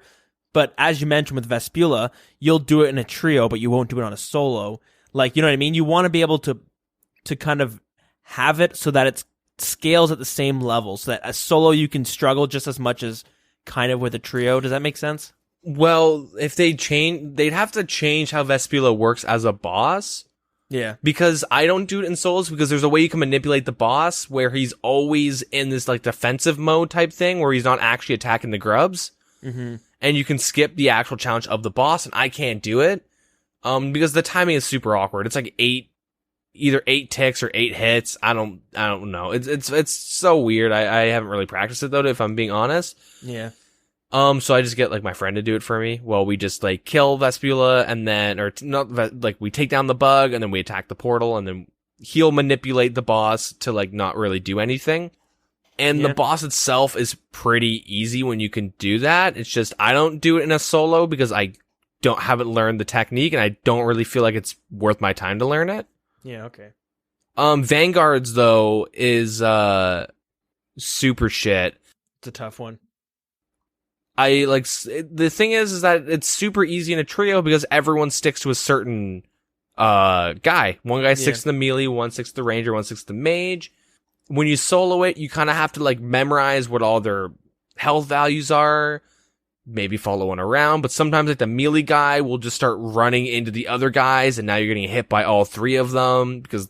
Yeah, if you don't know, Vanguards is 3 monsters. You got to take them they got to stay in like 20% of each other's health. Yeah, 30, but yeah. Yeah, it's tough. I don't know. I guess we'll have to wait and see what this quality of life actually means, because there's a lot they could do. There's things where like they're just making it less tedious or making fights easier. The only thing I can think of for quality of life is buying pre layouts. Maybe even buying layouts that change every week. It could be like things just that like making it quicker to gather resources. Well, I was also going to say, like, what if they added like not hidey holes, but like chutes for scavenger rooms where you could kill them and drop them in a chute and then they appear in a farming room? Yeah. Sorry, let me... Telemarketer. Yes, like what if they made it so there was maybe a chest or like a chute so you didn't have to run your supplies around so much, and when you're in teams it makes it a lot easier. Yeah, exactly. Stamina potions. Yeah. Let's make fucking stamina potions, Jesus. Anti-poison, yep. Anti-poison, yeah. Yeah, we'll have to, I guess, wait and see. They're going to have that just around the corner after the Inferno update. But another thing they did touch on this week during the Q&A was the death mechanic. And we talked about a survey they had a while back where they were kind of asking questions on what you would prefer, because they know right now that the way the death mechanic is not great for the game, where like you die, your items are on the ground for an hour, just go back and pick them up. Or you lose internet and boom, there goes like 80 mil. Yeah, there's that. But the thing is like if you're doing a boss and he kills you, let's say Cerberus, because I'm pretty sure when we talked about this, I was doing Cerberus a bunch, but I would die, and eventually it just turned out to be when I died, it just counted as a bank run, because now I have all these resources on the ground that I can just pick up when I get back there. You know what I mean? Like you have all these different inventories of food that you just can use. It didn't matter if I died or not. So anyways, they've kind of talked about it a bit, and it seems like what they're going to be going with is that when you die, you'll be dropping a tombstone on your body of where you died. That tombstone will last for 20 minutes, but it goes across all worlds, so you could switch worlds and go back, and your tombstone will still be there. If you log out, the timer will stop, or if you disconnect, the timer will stop. And there will be some sort of fee connected with it, whether it's a flat fee of like 50k when you die, or if it's going to go on a percentage of what your loot was. That wasn't revealed yet, but it seems like that's the death mechanic they're going to be going with. Yeah. The death mechanic in RuneScape 3 currently is, well, it used to be the tombstone, and it was a little bit different from how Oldschool is, but now they have it as like a death's office where you die and you can go and pay to reclaim your items. And it's based off of the percentage of your gear. I don't know the exact math behind it because I don't play RS3, but they have a thing called the Ring of Death. Yeah, so they have a thing called the Ring of Death, and what happens where if you're wearing it and you die, you'll teleport to like where your respawn is, and this ring loses like 15% of its charge, and you don't have to pay a fee. So it's very good for if you're in like max gear, and you don't want to spend like X amount of money, you're going to want to bring this ring that will save you a bunch of GP, and you charge it with like onyxes, so that's how they get like it's an onyx sync for them. Oh wow. And that will like always have like a decent value with it. But I think that is a super cool idea. That it has like mage range and strength bonuses and a little bit of a prayer bonus. So it's not like a bad ring itself, but it's really good if you're doing content that you're not really comfortable doing, where you might die.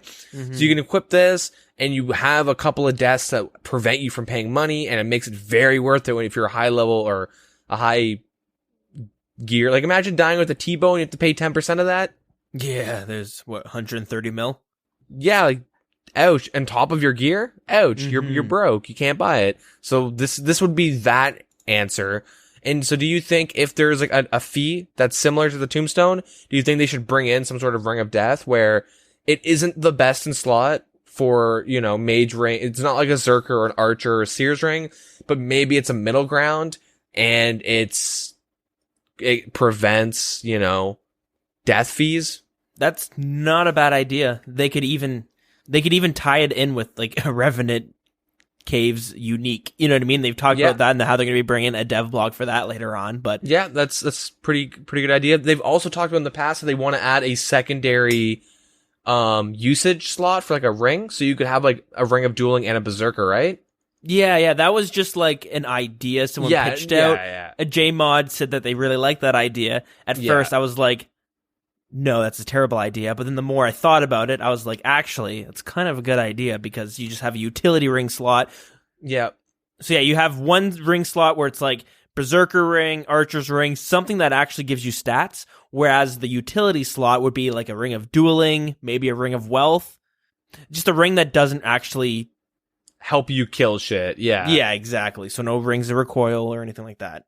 Yeah. So it would be, what if they implemented this Ring of Death, but it's pretty much a Ring of Life that you, like, imagine like a Ring of Life but you use an onyx on it or some shit.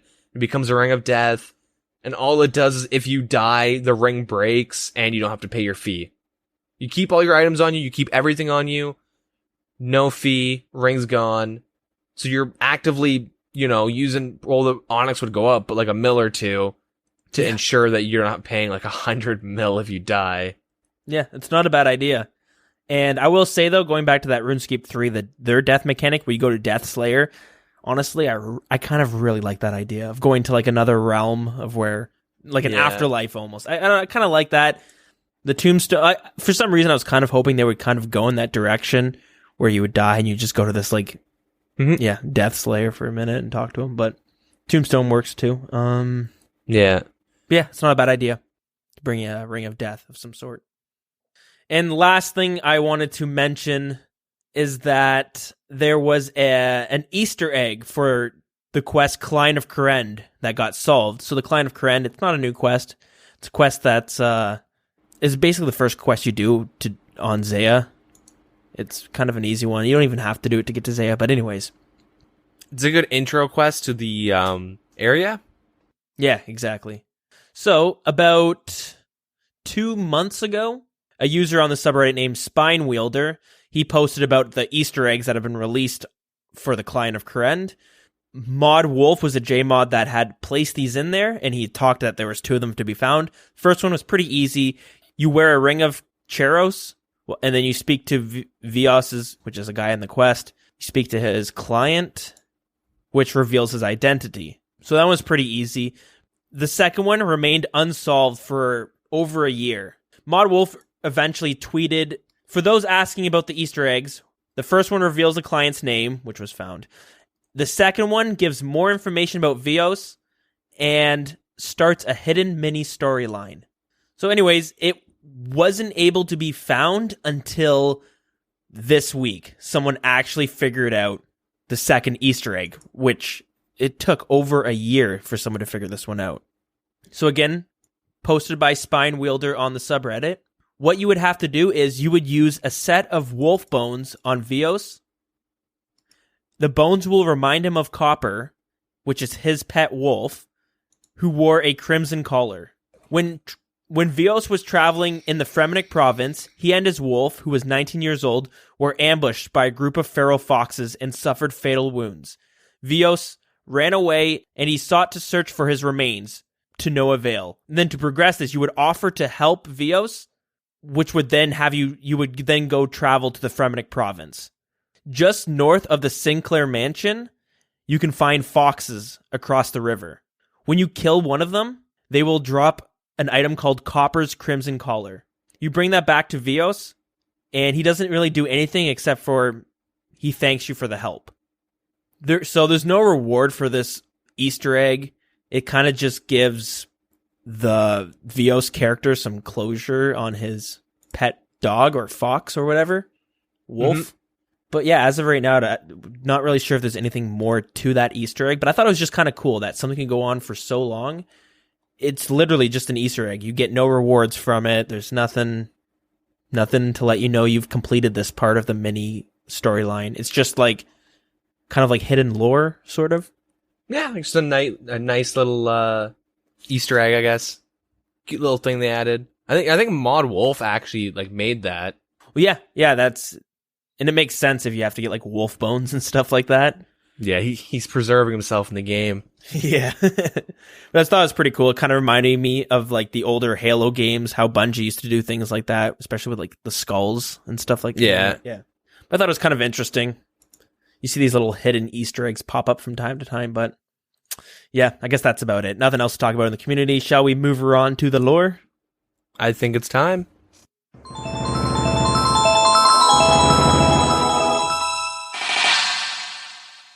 Last episode, we talked about the death of King Shazian VII, reappearing as Xeric, where he was cast out from the kingdom of Great Kourend, being known as the Exiled King. He then adventured to Quidamortum, exploring the caves beneath, which would later be known as the Chambers of Xeric. Before Xeric was exiled from the Great Kourend, on the day 312 of the 47th decade, a farmer witnessed a lizardman guard murder a child while working on his farm. This farmer would then gather the people of his town and begin an uprising. The people revolted, and within 7 days, the lizardmen were outnumbered and driven to the caves beneath Kourend. The temple surrounding the Dark Altar was destroyed in this revolt. This caused Xeric to lose his powers, which then forced him to exile and leave the kingdom. After this revolt, the farmer would then be crowned king of Great Kourend on day 339 of the 47th decade. He would then rule for 3 decades. This farmer was known as King Byrne I. His son, his successor, King Byrne II, ruled for another 2 decades after his. But his reign was cut short when King Byrne II died of unknown causes. Because he had no heir old enough to take the throne, his wife, Byrene, was crowned as Queen Byrene I. She was to rule until their son, later known as King Byrne III, was old enough to sit on the throne. During her ruling, she took the man responsible for the Great Kourend spy network, Lord Piscalarius, also known as the Lord of Intelligence, as her consort, and would then birth a daughter, where in the future would be known as Queen Byrene II. Her reign ended within a decade, where she was then forced to step down, but not by her own will. She had wanted to carry out the work that had been set in place by her husband, King Byrne II, and finish the plans he had for the kingdom. But because of the laws, she had no choice but to give up the throne to her son, as he had finally come of age. With King Byrne III now ruling over the kingdom, it is believed that Lord Piscalarius conspired through his network of spies to take him down, because in the 54th decade, he was murdered by the blade of an assassin in his own quarters. With his reign being so short, less than a decade, he had not been able to achieve any greatness while on the throne. With him now dead, Queen Byrene I returns, where she would rule for another 2 decades before passing the throne to her daughter, Queen Byrene II. 100 years later, on the 121st decade through to the 123rd decade, a great civil war breaks out on the kingdom. Little is known about the events that took place after Queen Byrene II took the throne, and little is known about the civil war itself. All we know is that there was no ruler at this time. Much information may have been lost during the war, but it is currently unknown. Alrighty, so last week I had mentioned how the user Blood Orchid wanted me to kind of touch on some things for mobile and talk about the pros and cons on doing them on specifically mobile.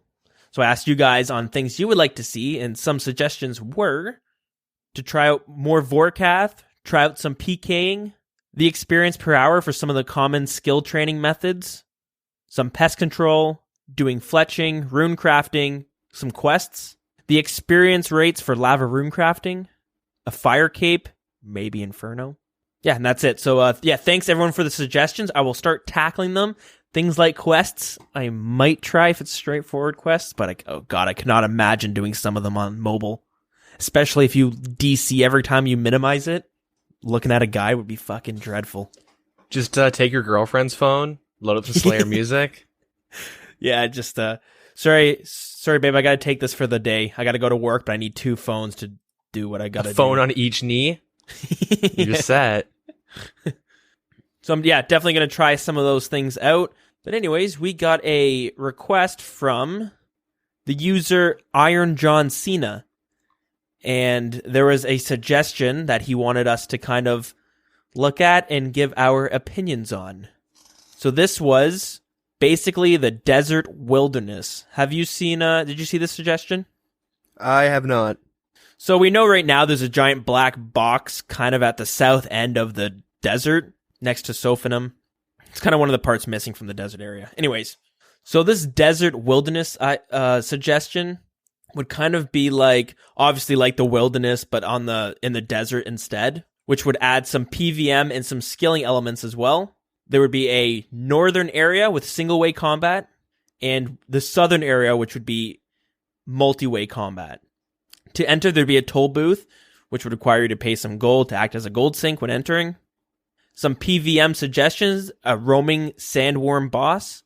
So this would cause, like, if you want to do some PVMing, you would have to kind of roam around this wilderness area looking for this actual boss, which makes it pretty risky. Possibly a castle for sand skeletons, that when you would kill them, they would drop sand bones, which could act as a different way of training prayer of some sorts. Possibly an underground sand and water-themed dungeon. could possibly add a cool new boss. Maybe no water temples. Yeah, no water. Yeah, good call. Good call. Then for PVMing, there could be some fishing areas off the coast, some hunting areas, maybe some cacti that would give you water skins and some possible seeds to use for farming.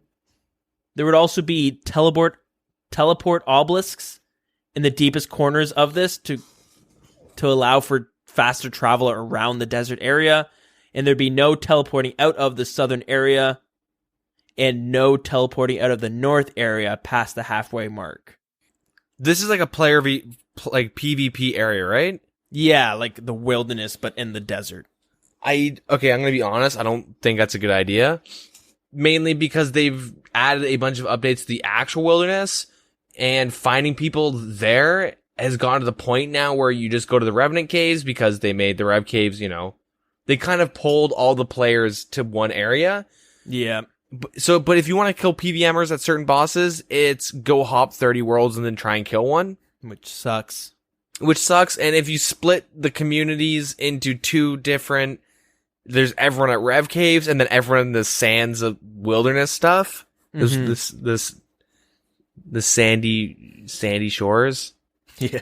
It would kind of kill the PKing scene even more, I guess. I think that's the big issue with it. Like, the idea is pretty cool. There's a lot you could do with it. It's pretty unique and stuff like that. But the big issue is that the problem is you don't want to split as you said, the PvP community even more. You want to entice people to come into the wilderness. If this desert area were to pop up, you would want it to entice people who are already not willing to go to the northern wilderness. Yeah. So there had to be some way to be like, well, I won't go to that one, but I will go to this one. Clue scrolls. Yeah, exactly. That's pretty much it. That's I don't know. I think if they should save that content they can't really add another city because they already have Sofna, Menopause, Polynevich, Uzer, Narda, and the Bandit Camp. Yeah, the Bandit Camp. So they can't really add a new town. I don't really think they should add a wilderness. And we mentioned it before, but I think it would be kind of cool if they saved that for Raids 3. Yeah. Call it Sands of Time, Yeah, that's the name we're going to go with. Sands of Time. I do like the idea of a roaming sandworm if they want to keep it as an open area, but keep in mind every time there's a roaming boss, you find a way to safe spot it. Look at what happened to Crazed Archaeologist. Look at Callisto, Venenatus. And then it's gonna turn into, we'll just make an instance area, so now you're fighting a sandworm in a cave, and that just looks gross. Yeah. So it doesn't really work, because people will find a way to, abuse the boss. I have an idea for that sandworm boss, because I do like that idea. I like a roaming boss, but yeah, it's very easy to exploit. Maybe Mole Mom 2.0, in terms of, you attack it, it goes underground and starts to move, and you follow it. You can see, the tremors of where it's moving to. It's not a bad idea. What I was thinking was maybe you see the initial spawn, you attack it, and it's not the hardest to kill, but when you kill it, he burrows down to the ground, you jump into that hole, and now you're in an instanced area, or an enclosed area. Yeah. Where you can fight him without having to save spot. Yeah, that would be pretty cool. I feel like Fossil Island, I kind of even say it's dead content, but the bird houses actually are pretty useful. You should do your birdhouses. I don't do them because that's a daily type thing and I don't do that shit. But birdhouses are pretty decent. Volcanic Mine, pretty decent.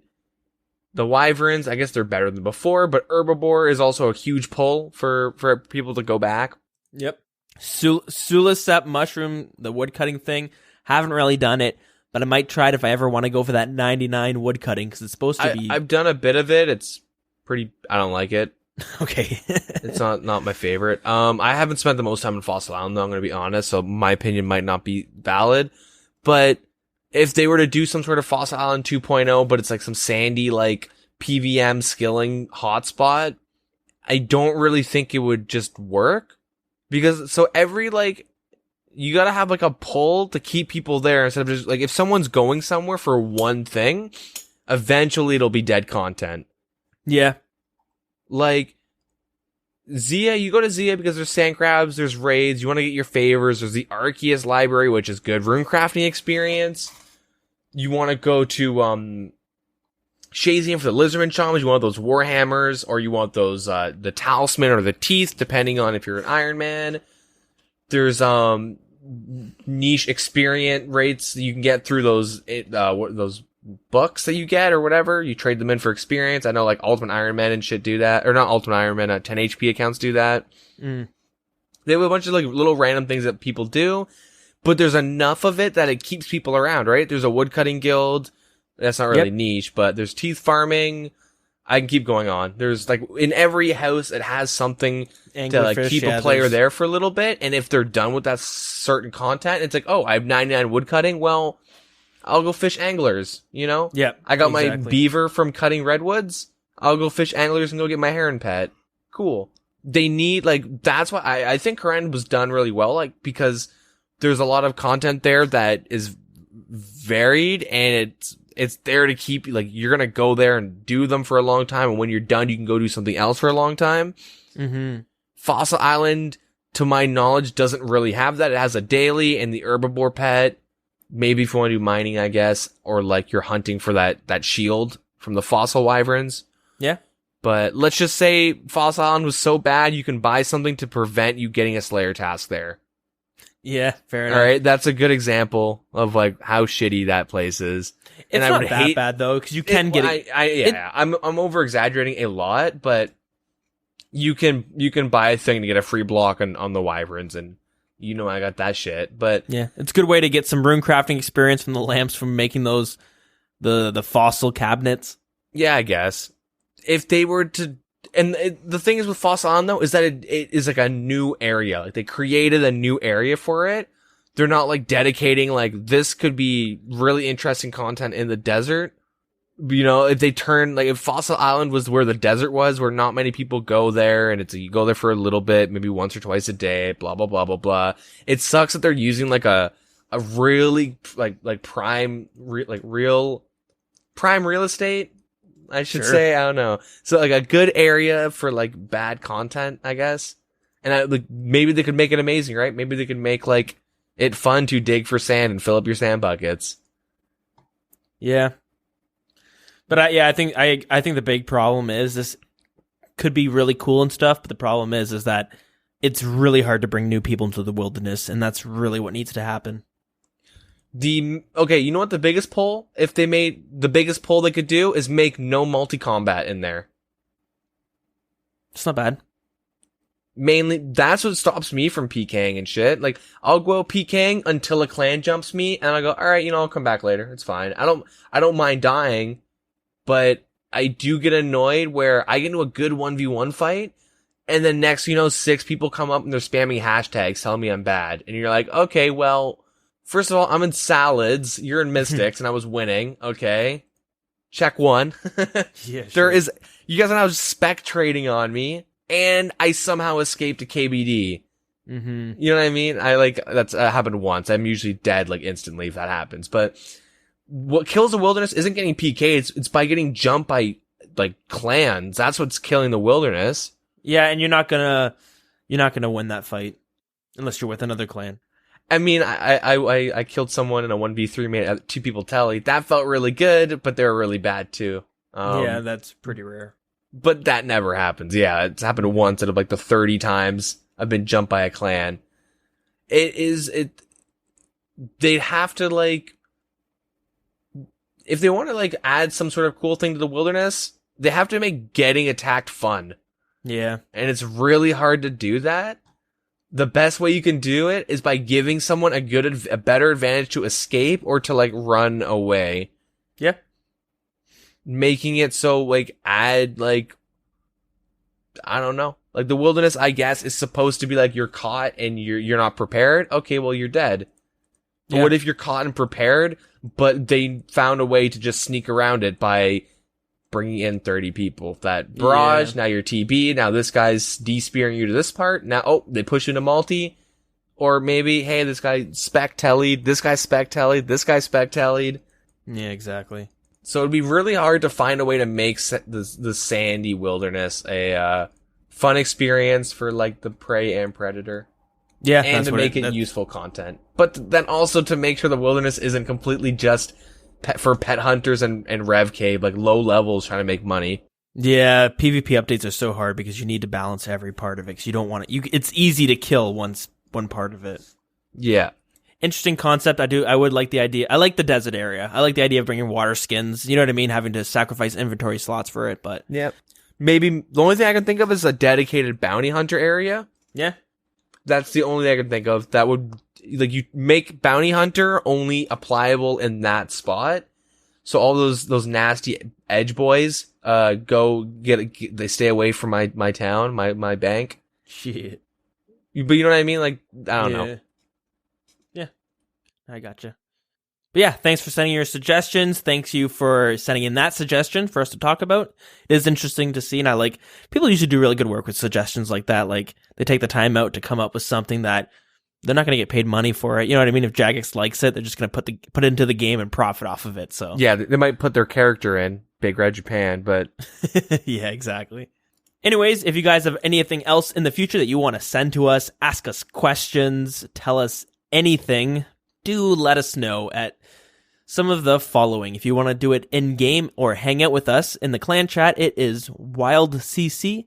Our Twitter is at the Wilderness RS. Our Facebook is facebook.com/thewildernesspodcast. Our email is thewildernesspodcast@gmail.com. And we have a Discord posted on both Facebook and Twitter if you're interested in joining on that one. If you can't find the link for whatever reason, just let us know and we will get you one out there. Deegan, what do you got for us? Twitch and Twitter, DeeganRS. You know what? How about this? Just help me get my Orb of Oculus, and I will never plug my shit again. I just fucking want it. I have a sick idea, and I tried doing it without it, and it just doesn't work. The UI, I can't like WoW mode. I can't Controller Alt Z and hide all my UI and record something. Mm-hmm. I need an Orb of Oculus, but I'm too irrelevant. One day. Sad moment. One day. Moment of silence. But like, you know, give a good old follow, maybe tweet at like Modrock or someone and be like, hey, this Deegan guy, he's pretty cool. You should give him one. Well, you know, I'll be jumping on your account to take some screenshots for each of these episodes. Yeah. But yeah, pretty much help me get that. So that'd be swell. Other than that, that's pretty much it. I've been streaming. I guess I'm just kind of streaming at like random times. Generally it's throughout the day, but I've been streaming like consistently each day, like every day. Twitter, whatever. It's whatever. Let me guess, you're going to try to be more active? I've been lurking it. You know what I mean? I lurk Twitter. I don't like post much. I posted something today, but okay. Not bad. Yeah, I just kind of like lurk around that shit. Anyways. All right, well, I guess on that note, let's get on out of here. Yeah. Alrighty, guys. Thanks so much for listening to episode 87. Tune in next week for the double eights. Yeah, buddy. All right, have a good one. Take care, everybody.